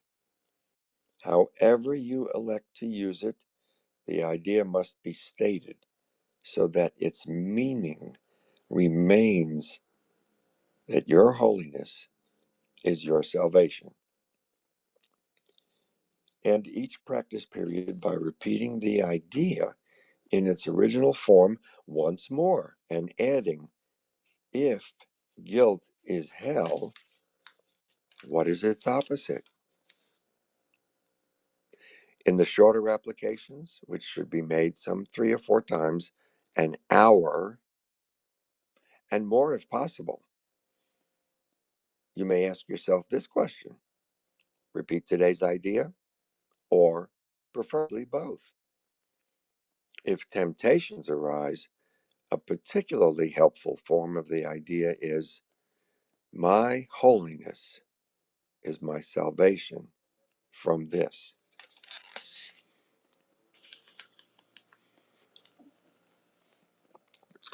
I want to share that tomorrow I am driving down to be with the client that I'm working with in reshaping the country of Liberia. He is a pastor, and when he picks up the phone, he says, blessings, and I say it back to him. And we talk about all kinds of things. But I can tell you for sure that in the work we're doing, that maybe the word salvation doesn't come up, but the idea of salvation for a whole country, a whole continent comes up. What are we saving them from? We're saving them, as the Bob Marley song goes, that a lot of white folks stole from Africa, brought them to America, made them slaves 400 years ago. And I'm white, he's black, and we are going to be, not this trip, but the next trip, meeting some of the indigenous folks. Being with him alone tomorrow, and Thursday, when I actually see him, is something I've been looking forward to for a very long time. And I'm thrilled that it's going to be one-on-one with him. I want to talk about the word vision, which we talk about a lot here. One of his eyes, his cornea, is missing. He's waiting for an operation. The other eye is 90% blind. He is legally blind. But I joke with him. I say, you may not be able to see, but you've got the vision. And that's something I pick up right here. May not be able to see, but he's got the vision. Even in The Matrix, which Sean and I watched, the third show of Matrix, which is the other side of all of this, towards the very end of that particular third movie, the hero, the one who was supposed to save everybody, he had to use karate and all of these things that to make a movie exciting is the way the one takes care of the enemy. At one point, though, his eyes were burned. He had to put a blindfold on. It didn't seem to slow him down a bit because he had vision, the vision of what this world really is and where every single thing and person is. That vision is the same word I would use for the beginning of this lesson, my holiness. It's having that sense that everything in our world is good. And it's okay if we make a mistake, because there is already something planned to take care of even that. So our holiness is always there. We always have vision, whether we have eyes or not. And that's how we improve our life one day at a time. That's it for me for today. I'd like to welcome anybody else who'd like to speak before we close up. Well, Well, I I would would. like, I know Andy is wants to first. oh, Go just ahead, real please, quick, dear I will Andy. say, it's pretty quick, Dr. Amy. I just wanted to say that our salvation is in our, and our future is also in our children. Now, whether we had them from our own body or not, the children are living on, and they're our future. I mean, they're going to live on beyond us, hopefully. Their children are going to, the generations go on. And, and that's a thought that I was having when, when Rose was speaking. Rosa or Rose. I think it was Rosa. And yeah, I was like, wow, because we really do go, things really do go on, and we still have, we're still part of it all. Um, anyway, I don't know. That's just I probably was a little bit more elaborate when I was thinking about it, but that's the message anyway. So yeah. Perfectly well said. I know what it was. I know what it was, Bob. That my healing, that when I do this for myself, when I heal the illusion, the illusion, we don't heal other people directly, but we heal other people through our healing. Yeah, that's what it was. Thank you. I like it. I like it. Dr. Amy? Uh, well, I just would like to say thank you for your beautiful conclusion and also for using the Socratic method on me. It's my way. It's how I taught my son. Because I could have taught him blue in the face through lectures, but I knew the only way he would learn it is if he learned it of his own accord. And the invisible teacher, of course, is the best one. But thank you for that. And also, I back channeled you something that you'll read later, I'm sure. And my sister was blinded of a rare virus at age 9, and she was a gifted pianist. She could play anything from Chopin to Mozart to the tunes of the day. And she was a gifted classical guitarist, both 12 and 6 string. She later became a district attorney until she died at age 40. She was slated to be a judge, and she had the vision too, just like the man with whom you'll spend time with. And I wanted to share my vision. I don't want to sound too woo woo here, but my vision is this, and it's that one day there will be no borders. In one day, there won't even be any more currency. Maybe we'll start with one. And eventually, it will be more or less a barter thing. And I've had that vision more than one time on what I call the fifth dimension. And so I believe it to be holy and true. And I wanted to share it because it's very optimistic. And it's not just because I'm an optimist, but because I really felt that I'd seen it with a master, a really benevolent, good master. And I wanted to say those few things. And thank you for your wonderful conclusion. Thank you. I think John Lennon would certainly have agreed with you. World without borders, and we envision Liberia, which is the only country out of 54 countries in Africa that never had any colonization or colonialization.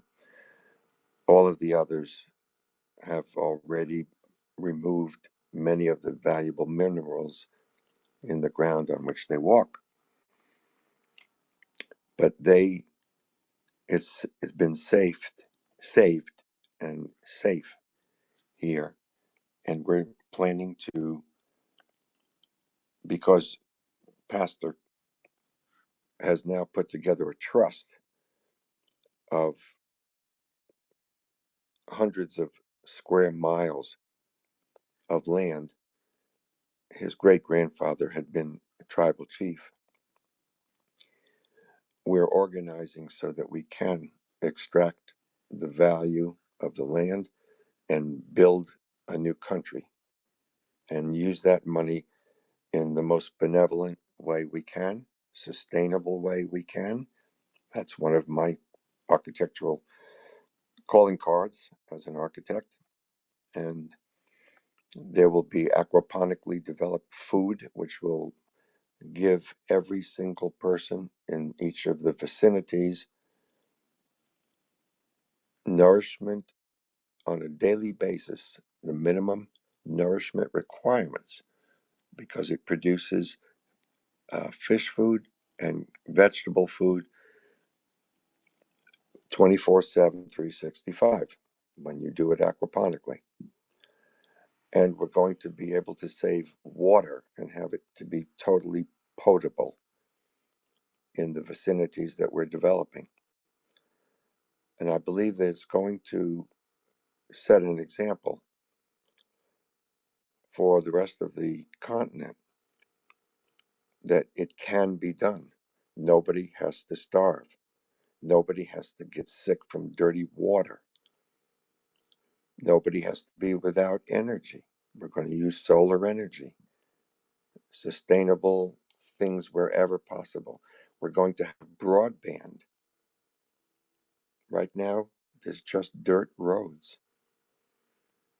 There will be a way to communicate with people from the rest of the world. This is what we envision for Liberia. Why Liberia? Other than the fact that they never have been colonized, Liberia has some very special qualities about it, but mostly it's the door to return by, meaning that anyone who knows Black history knows that the infamous door to nowhere was how all the slaves went from that door to America. And this is the way to return. This takes the place of reparations. Reparations was first envisioned by most people, probably 99.9%, certainly the 1% that we otherwise talk about, as something coming out of your pocket.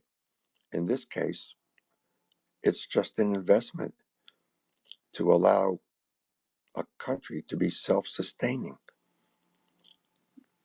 to be responsible for their own needs. And all of their needs for a human being can be provided with the technology that we now know. And that's what we're really doing here. It's a door to return for those of African descent who wish to return. Those who don't can still invest. White people can invest. Anyone can invest. Asian people can invest from anywhere. It's all a good thing. That's a salvation idea, an idea that's good for everyone. And that's what I'll be talking with Pastor Vernell, who has incredible vision. And that's what my new job is for. That's what it's about. The one that I'm going down to Savannah tomorrow to talk with them about details. So it's coming, and it's an example that we hope will set for anywhere else. But it's a sample where they need it the most right now. I'm pretty excited about it. Oh, That's what Bob, I'm. I That's feel what your we're doing. excitement there. I know poor Africa has been raped by so many different countries, the Congo by the Belgians and the Netherlands and all over for their diamonds, the richness in the earth there. And the fact that it hasn't been colonized and raped is just so good.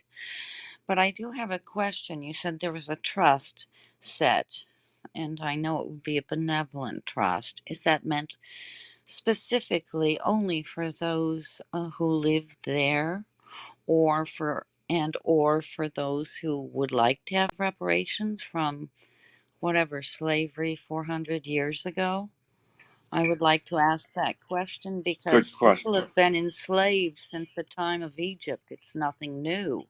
And also, Africans have been enslaving Africans longer than anyone that I know of, other than the Egyptians and the Sumerians who used slaves to build everything. So I'm just asking you out of pure benevolence how the trust will sustain. Will it sustain other countries in Africa, or will it only be an example, please? And I ask only from pure benevolence.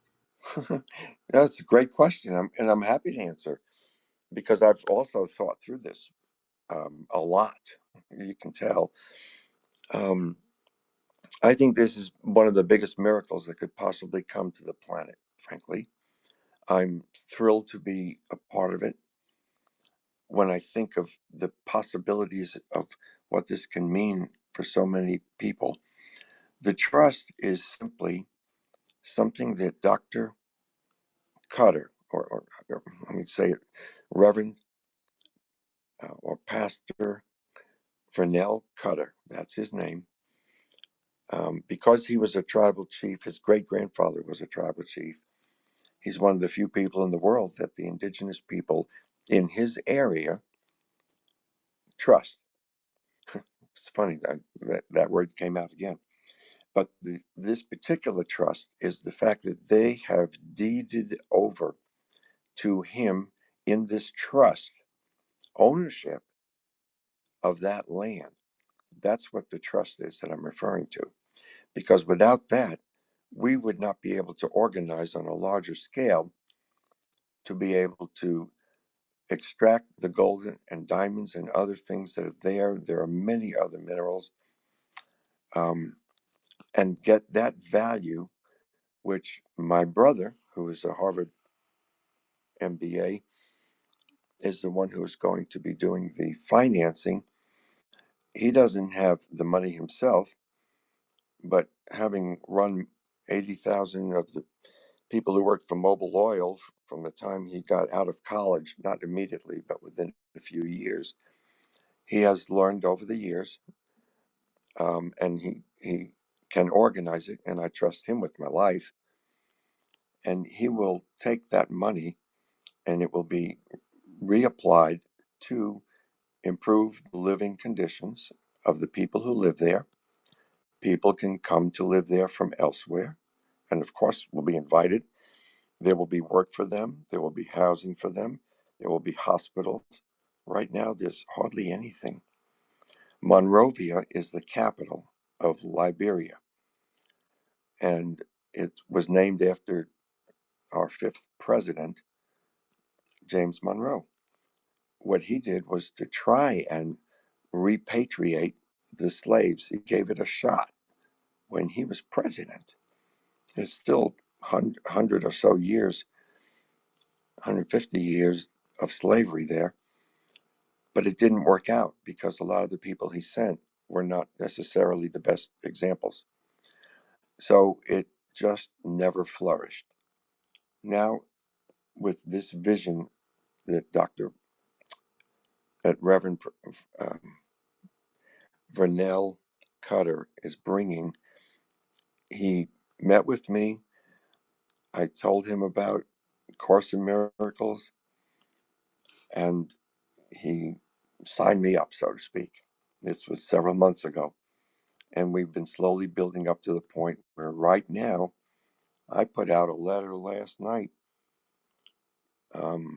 See, my brother told me that he can get $1 million faster to use than $100,000. Isn't that a strange thing to hear? It's because there are processes, but time is needed. But you can get $1 million or $1 billion, which he has found two different sources that have assets in those kinds of numbers. And I'm not going to go into any more detail because I don't even understand more detail than that. But right now, I'm looking for the first 100,000, and whoever comes in and invests, this is not even a donation, who invests, they can make um, a bundle. Okay. I'm looking for anyone Thank who you. can come in with at least 100,000. That's what's going on right now. So yes, I can talk business, but only in the context of this amazing thing that's about to happen in Liberia. Did I answer your question, Dr. Amy? More than thoroughly. I just want to make sure, a lot of corrupt governments will try to take hold. And I back channeled you something you might be interested in to prevent that from happening. It's something I'm in process of because it can happen very quickly. And of course, it has iron ore, diamonds, all kinds of wonderful things in that beneath the soil there. And it's not even that old. Like you said, Monroe did set that up, and even Abraham Lincoln had wanted to be able to send the slaves back to wherever they'd come. But of course, he was assassinated. Then later, as you said, Monroe did. But I know that there's a lot of corruption everywhere where people want to line their pockets, not your brother or this lovely priest or deacon or I don't know. I think his name is something George M. But I just want to hope, for goodness sake, that it will never fall into the hands of those who would want to line their pockets. And so you answered me pretty well, Bob. Thank you. Also, I know how to make pure water. If anyone wants to know, I know how to do that from an eggshell in a copper bowl. And I know how to grow like sprouts in my own wall if I needed to and be sustained too. Isn't that interesting? So, this is what needs to be taught to the entire world, and this will be the example. And I am very pleased that you're a part of it, Bob, because I know it's in benevolent, good hands with you. Thank you for explaining to the extent that you're able to now. Thank you. And you had shared some things about this before, well, maybe about 3 or 4 weeks ago, a month. Um, and we have, um, I'm always open to any thoughts, whether they're coming in terms of fear or worry or otherwise. And we have these bases covered as well. Yes, there is corruption in many governments, and it's usually because of money, one way or another. And Yes, I know. That's we have why. we have aligned with the people who are in charge. It's still a process in going on, and I'll keep you all up to date from time to time, let you know how it's going. Um, and that's it. I don't think we need to um, elongate that anymore, but I will look at the material you sent me. It's probably similar to what you've sent me before because it was the I same don't think lines that it's you just similar at described, but all. I will look at it and make sure that we cover Yeah, it. sure. And Oh, good. Okay. yeah, one last question is when we hold these thoughts in our minds every hour or so, can we also include from other lessons those thoughts maybe every 30 minutes because they're important too, or is it better to just hold on to the one there? Well, the way the lessons are set up and what they tell us in the very beginning is the only thing not to do is try not to jump ahead to the next lesson. Going backwards, so to speak, and reviewing, always good. No problem. It's growth, but if you jump, like you say, I mean, this is something I probably tried or did. Here I am at lesson 39. Okay, I'm on page 1000. I wonder what lesson's on page 2000. I'm known to be able to do things like that. Actually, that puts me out of the text. I mean, out of the lessons. But the point is, try not to jump ahead and think that you're going to get there just because you read it now. Oh, Um, no, I meant, you can I know, go back and to you're not say saying the that, other right? lesson, the Right, previous one, and absolutely. hold that in my mind? Because I do have, like you, the temptation to go ahead, but I'm not. I'm not. I want But it all today, right? I do. I want to read it. But I'm just saying, once I've read the lessons and, I'm caught up here, I'd like to hold those other thoughts in my mind, and I think that's perfectly okay. Well, you've already Okay. proven that you're capable of keeping blue and yellow in your mind. Go for it. Absolutely. Okay. Thank you Sounds so fine to much. me, Dr. Amy. What? Sounds fine to me. Yeah, All righty. Good to see you. Nice to see you, Janine. And I know you've been here a long time, and I got up early to be here. And I just think what you're doing is a gift. But what I've back channeled you is even possibly not a larger gift, but one that coincides quite directly with what you're doing. So if you want to talk about that someday, I put it in such a way that you'd be using your own. You can read it. We'll thank talk you. another time. Sure. And God bless everyone. Nice to see you, lovely. I hope your drive was fine.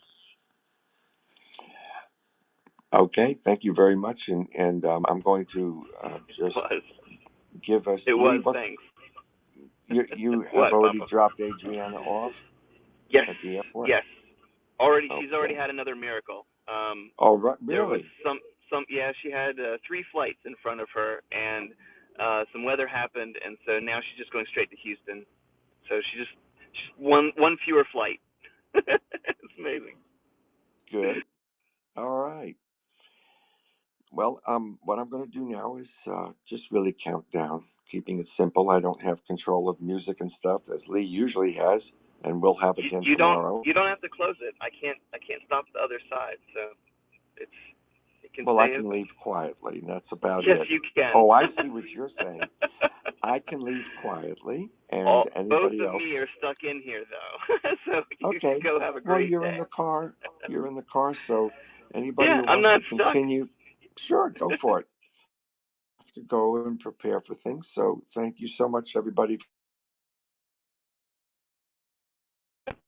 more than I Thanks, usually Papa. do, and it's been a pleasure. So have a wonderful day, everybody. Thanks, Papa. Have a good one. All right. I know Well, you're stuck, so you might as well run the darn thing. well, I am driving through a big gargantuan rotary up here, traffic circle that puts me back on US 1, which literally runs from Raleigh straight through this town that I'm living in now. It's there are unified highways with me and the rest of the country. I feel completely connected to all of you guys. And Adriana's flying back, but part of her is staying with me and part of me is going with her. It's we're all balanced out. I think there's a just a ton of blessings to focus on. So I'm gonna I focus on agree. those today. I hadn't Yeah, realized you were working with Adriana there, and she's doing some mission. I want to be part of your father's mission. I don't need to convince him. I just back channel him a couple of things because I really do know how to make own water and how to actually survive a bloody Holocaust on my own if I need to. If that makes that's any amazing. sense. I want to know how to do that too. And Well, I don't have all the keys, but some of it stems from what is called sacred geometry, not the Pythagorean geometry. It's concentric, infinite circles into which certain old hieroglyphs or sutras fit into to give a message that is so ancient that the indigenous, where he's going to meet, already know. It's just our crazy egoic minds have forgotten what the truth of the matter is. Just like so eloquently it's put in A Course of Miracles, the indigenous already know this stuff. It's amazing. If you go visit the pygmies, in Africa, there are some in Indonesia. They're like 35% smaller than we are. wow, But yet they're perfectly proportional and they've been living in those forests for millennia, and they don't want to leave. If you say, would you like to go to South Africa? No. Do you want to know about America? No.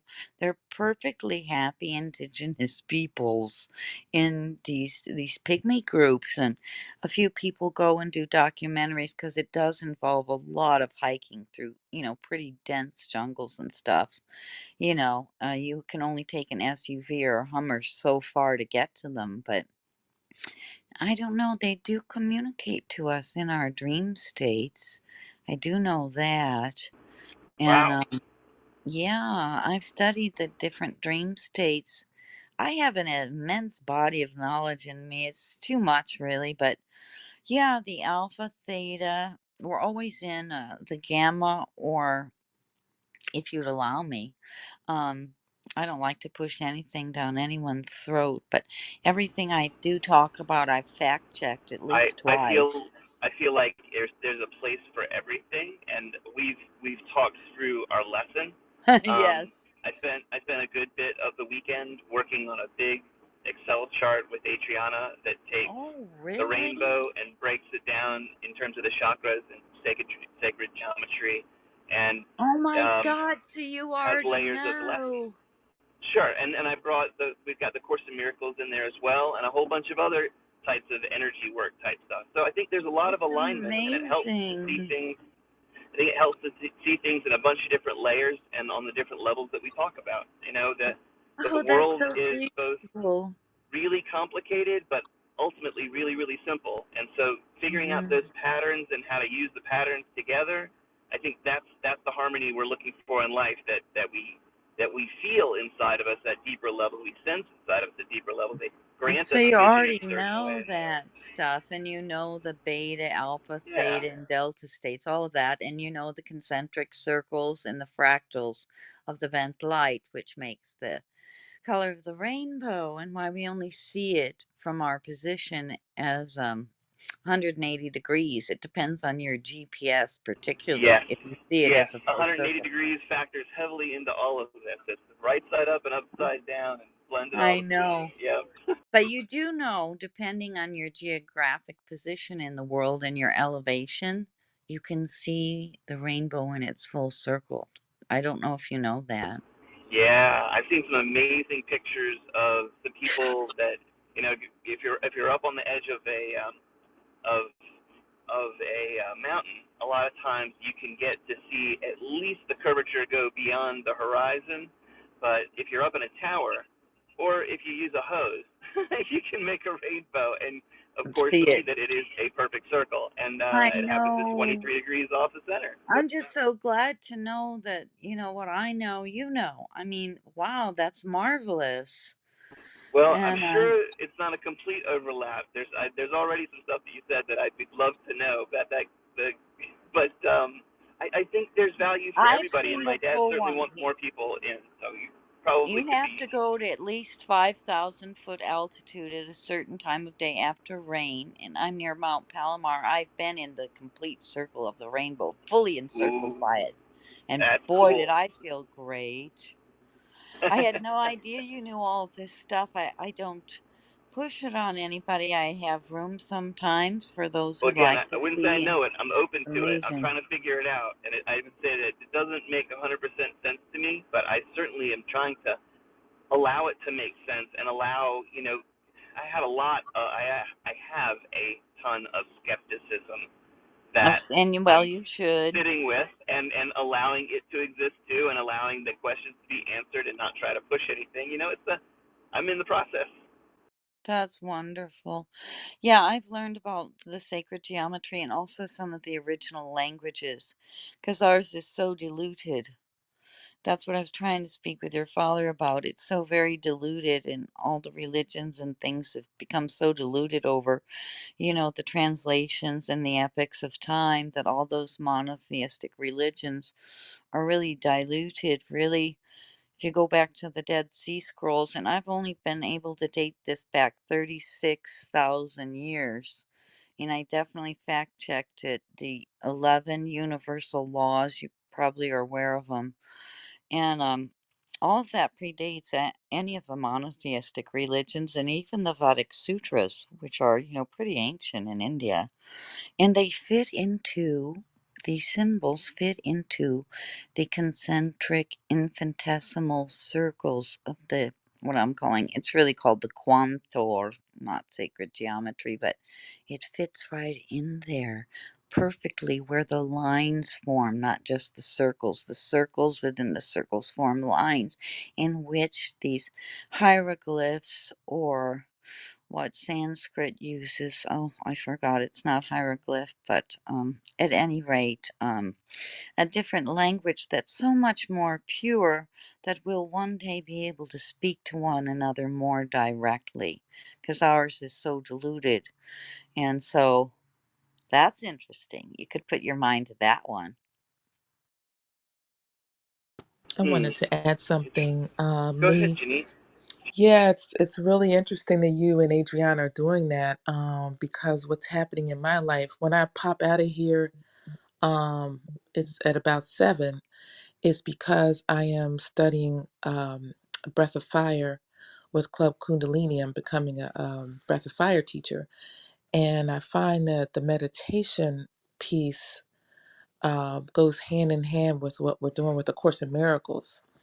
And for me, it's just really helped elevate me to a new, higher frequency. And it's almost like just the two pieces I needed in my life, to just make me more whole, make me better. I'm Wonderful. have, yeah, I have all the pieces all inside of me. I just needed to, polish myself off. And but That the breath work is super important. It's the main way we can control our autonomic nervous system. So it's exactly, vital, exactly, vital to and know how to use it. right, and we've got these chakras, and it's a real experience when we apply it through meditation. And to Dr. Amy, yes, thanks for saying good morning earlier. Good morning to you. Oh, And thank you. And I followed you back, Janine. oh, thank you. I love your profile. I have to really take a better look at it. You're amazing. You got a lot of great stuff going on with you. Um, Thank you. yeah, I really fascinating. stuff I didn't even put there. But thank you. But that's just my share. Thanks, everybody. Oh, thank you. Thanks, And Janine. the more I call it up leveling. I spend a lot of times in Hindu rooms, and they actually call me Sir Dr. Amy. They say I'm only a few steps away from enlightenment, where I get to be pure energy in the multiverse that's happening, they say, simultaneously. And I'm sure that I've been there. I'll save that for another time, but all time and space collapse, and there's really only love and light there. And I've been there at first, just sort of by accident, and then later kind of out of necessity. And in that place, God, it could be months, years, days, hours, where here on Earth, it's in this human body, it could be 30 seconds or a couple hours. It's really quite an amazing place to be, and it's where some of my knowledge stems. Um, and since we are using a diluted language, it's very difficult to use terms to point to that which is sort of mysterious. You guys know what I mean. Like if you say God, or someone else says Allah, or someone else calls it the pure essence of life, or the creation factor, or Lord Shiva, it's very difficult for we humans with our limited language, because it's become so, I guess, butchered throughout the epics and times that we just have to use the language of our epic to point to that which actually is and appears mysterious but isn't. But You we put are. that so eloquently, Dr. Amy. I wanted to say that because I Thank was you. thinking, yeah, when you were talking about the pygmies and how they're just happy where they are, they've got it all figured out because everything is just everything. It's just in our experience. And the Western world or wherever. And we just like to put labels on every single thing we can. And it's just, that can be just infinite. Like you can put infinite labels and names to every single thing to try to describe it, but it's still not the thing. The thing is what it is. And it's very, like you just said, it's difficult to put into words certain things, but as humans, we do the best we can just to communicate it with each other. And I believe that's why they're just so in peace where they are because they get it. It's just, they're just experiencing, they're living life, they love life, and they just live it fully every day where they are. Yes, they do. And when the people go in to do documentaries, they bring lots of weed, which they can get anyway. They're high at 5 a.m. dancing and singing and having a blast. If you watch some of these documentaries, and they have access to different herbs and things, and it's just that they're so untainted by the world and what it wants to impose upon us. And I do believe some of them speak the Bantu languages, that they're the click ones. And so it's a much more direct language. So they're not, they do speak in English, which again is diluted, but they already know it innately. So they don't necessarily need to be taught anything more.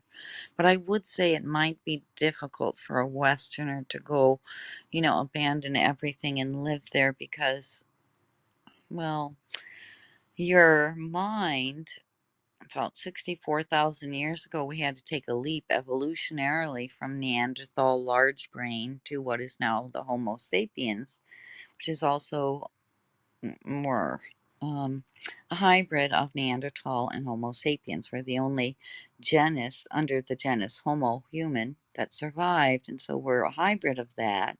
And Neanderthal died out, and there was a large shift that can be fact checked against the fossil record, that the skull got much, much smaller for us, because there was a point where the Neanderthal brain and the Neanderthal and other sapiens, I don't know, Homo erectus and different homos under different places that died out. Um, while they were holding so much information that was so important to their survival, suddenly we made that leap or we would have died out. In the brain, the skulls are found to be much smaller, and they became capable at that moment of not critical thinking, but conceptual thought. And that is about the time the wheel was just a disc on the ground, like someone cut a tree and a woman was sitting on it or grinding up some wheat or whatever. And then someone said, if I turn it this way, I can roll it. And then the conceptual thought of, wow, if I make some hole in this tree wheel, and put it to another, why, I can make a wheelbarrow and deliver more food to our people. And so we were capable at that moment, 64th, I believe it's a million years ago, made that jump. And then since then, we were capable of critical thought, making engines for the Titanic.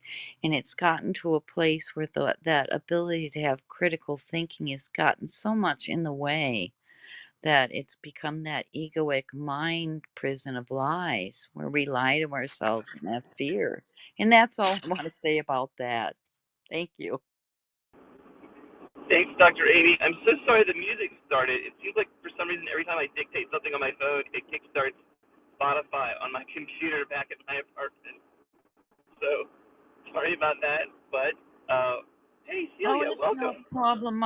Okay, good. Okay. I'll Good have to morning, go, but everyone. I'd like to say goodbye to everyone. You know what? I've been a diabetic only for 3.5 years because I had gestational diabetes. And guess what? I've Oh, been able to reverse it. I used to have to take 150 milligrams of insulin glargine, and now I'm down to 10 a few times a I'm so week. glad. I My did great the aunt inside Kate Smith. work.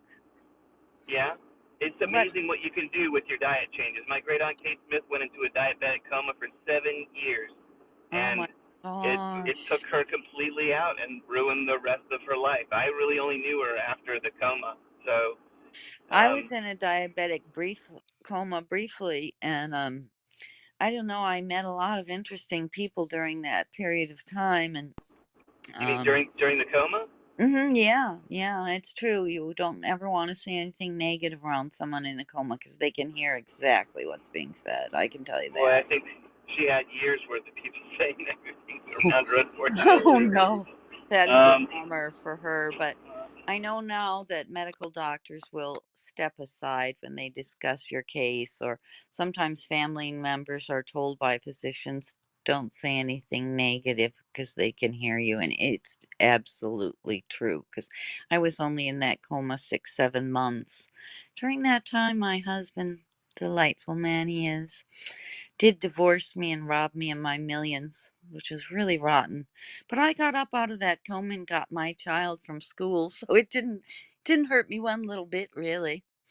In fact, being in the coma helped me become the more refined human being that I am to this day. That aspect of suffering created for me a more refined human being that suffering can create.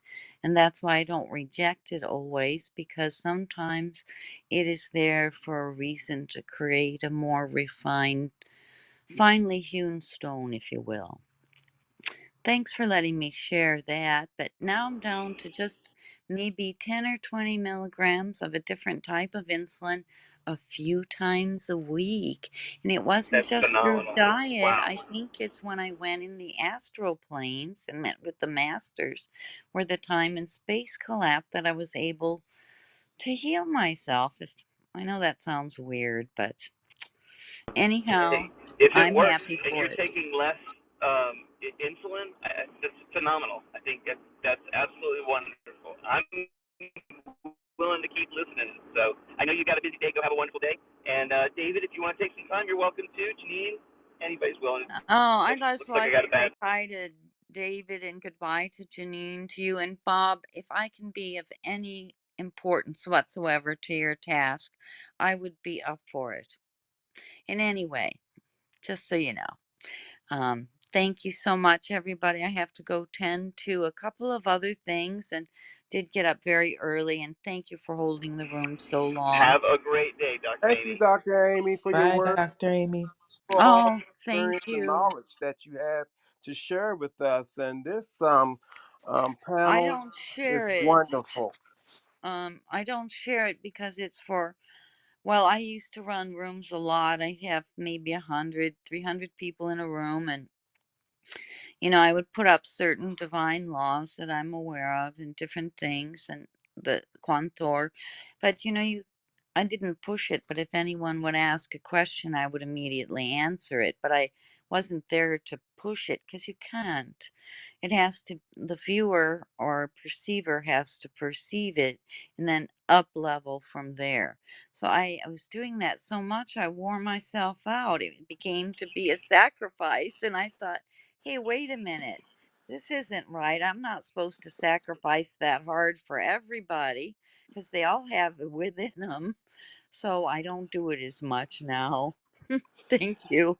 Dr. Amy, this is Bob. I just came back. I've been listening to you, but I've been also back channeling you so that we can talk. So please check that Oh, out before you yes. Yes, I leave. will. I wasn't spacing out. I had my phone on my A Course in Miracles book and was just lying down and closing my eyes. So when I clear my mind, I can speak better. So that's what I was doing, and I can listen better. So I didn't even know you were there. Well, I just kept quiet and I listened, and I know Lee and I have discussed and talked about a lot of these things, and Well, that's there's another story. something Thank you I so much for know. being here, Oh, thank and you. I have to go on to other things, and I will find a way for us. Do you have WhatsApp, Bob, by yes, I chance? do. Very well I'll give you encrypted. my on the back channel. I'm going to give you my phone number so you can WhatsApp to me. Is Okay? that your WhatsApp? Okay, and I'll back channel mine, but in the event that I don't get to you, please reach out to me. But could you please identify yourself as Bob from A Course in Miracles? Because I have hundreds of people who need my help and other humanitarian foundations and people that I help, that it'll be hard for me to discern who's reaching out. And if you say just Bob from Clubhouse ACIM, then I'll know immediately it's you. Not a Is that problem. okay with you? Because I can't really help 600 people. I'm just a one woman show at the moment. So just distinguish yourself for me, please, because I can help only so many and just refer the others out. I just take cases that are in serious trouble where they're Okay. living in war zones. So thank you. Thank you for being Goodbye, here. everyone, and maybe I'll be able to see you again tomorrow. Nice to see you, David. And you guys enjoy yourselves. Thank you so We'll be much. here. We'll be Okay, here at bye. 6:30. Thanks. No Okay, problem.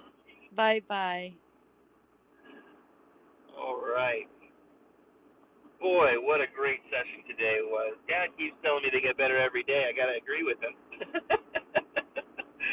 I'm glad you guys are here, Michelle and Juan. I hope you guys are well. I know I've invited you up multiple times, but it's wonderful just to have you there in spirit. Michelle, I love you. You're so great. Just that connection that we had from you in Boston and then flying back across the country. You're in the same place where Adriana's daughter is right now.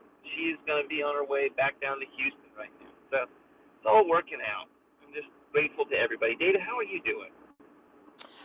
I'm great this morning, and I had woke up late. My alarm clock had woke me up at 8 o'clock, and I said, "Oh my gosh!" I said I had missed the start of Appreciate Miracles morning coffee, but synchronicity is like, you know what? You always are on time because time is really just an illusion, and the things that you need will be there for you, in the present.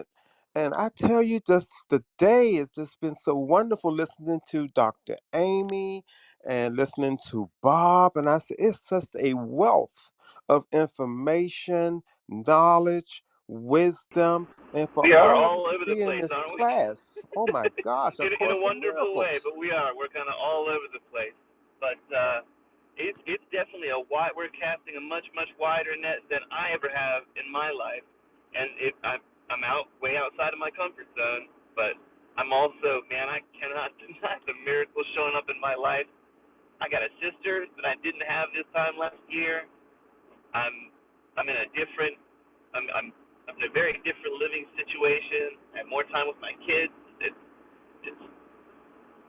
it's better in a whole bunch of ways. I'm super great, Well, the and miracle I'm is that when you have a class like this, you can't help but have miracles.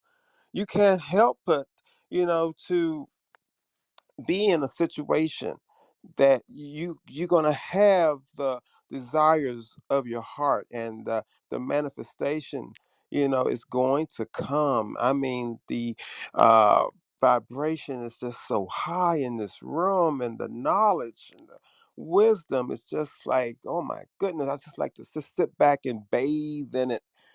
So and then Janine, thank you for your words this morning, and it really touches me to hear your voice.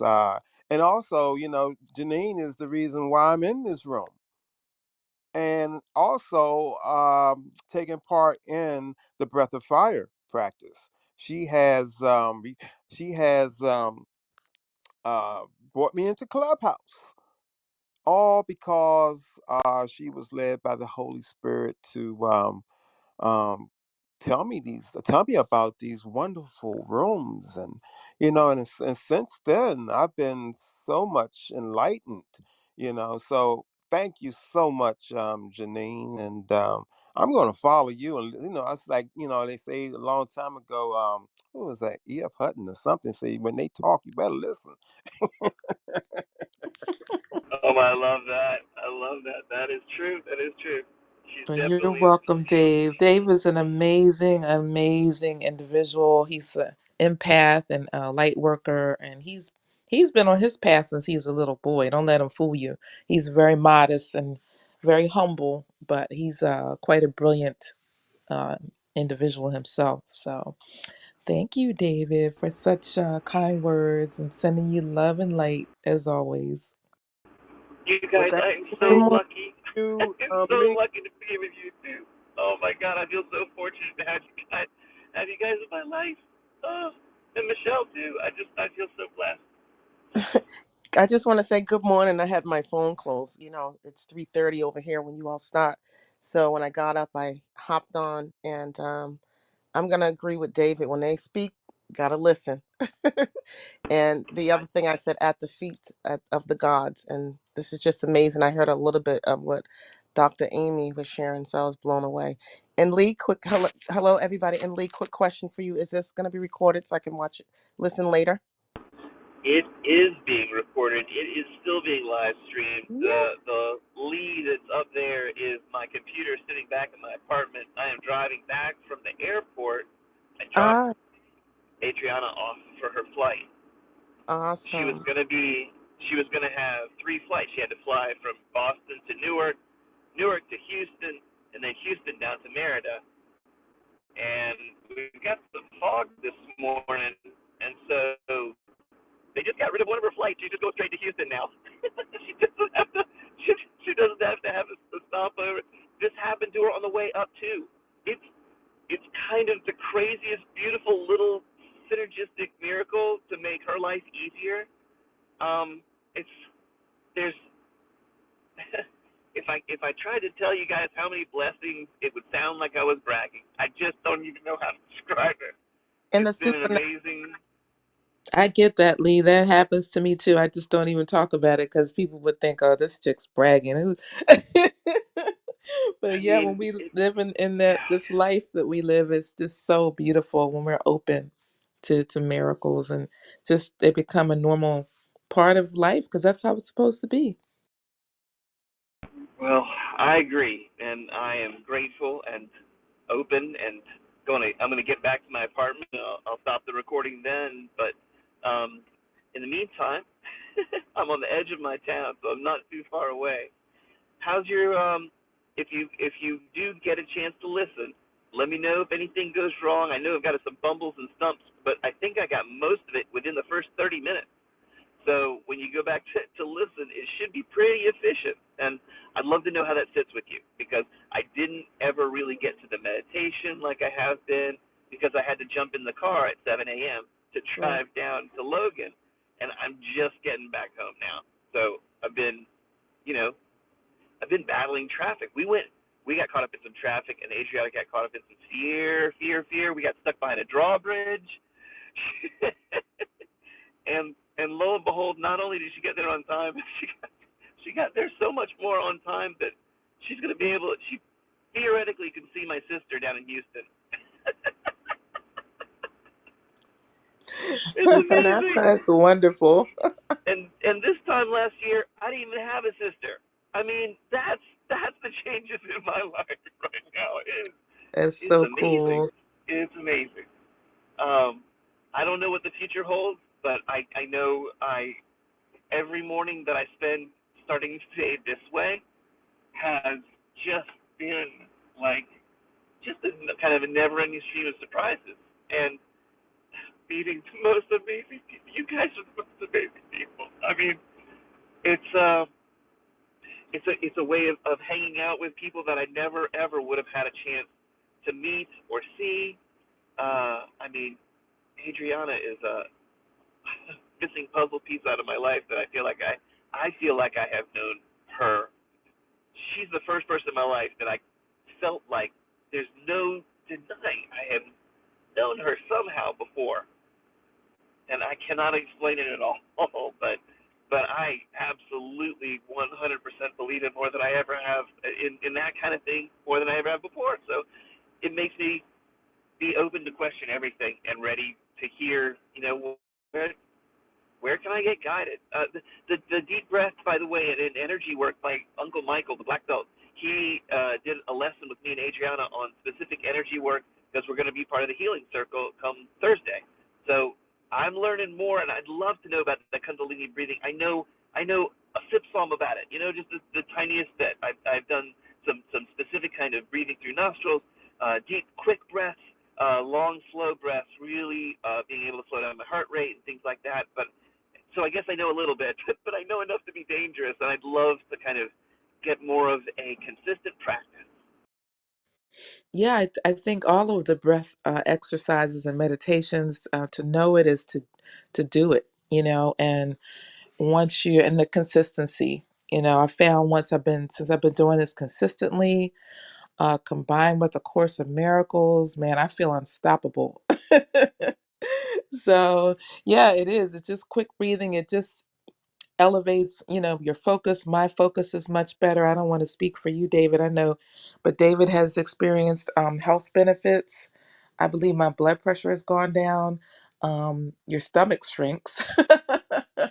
when you were doing, because you're moving your stomach in and out along with the breathing, and all that just helps to balance your chakra system. And Yeah, it's a of course. physical, spiritual, mental. It just, to me, it aligns all these things to the divine, because we have the physical body that we still have to deal with, but it connects everything. And that's what I feel about it, what it does for me. Thank you, teacher. My teacher. It's like in the kung fu movies. I met my teacher. Thank you. And No, this is the place to Lee, be a teacher. The way you feel about Adriana, I feel that about Dave. Like, Dave is coming to my life, and the way we met, it was so many synchronicities that we call each other twin flames. And it's just, I don't really like going a day or too many days without talking to Dave, because we feel Wow. very connected, and know that I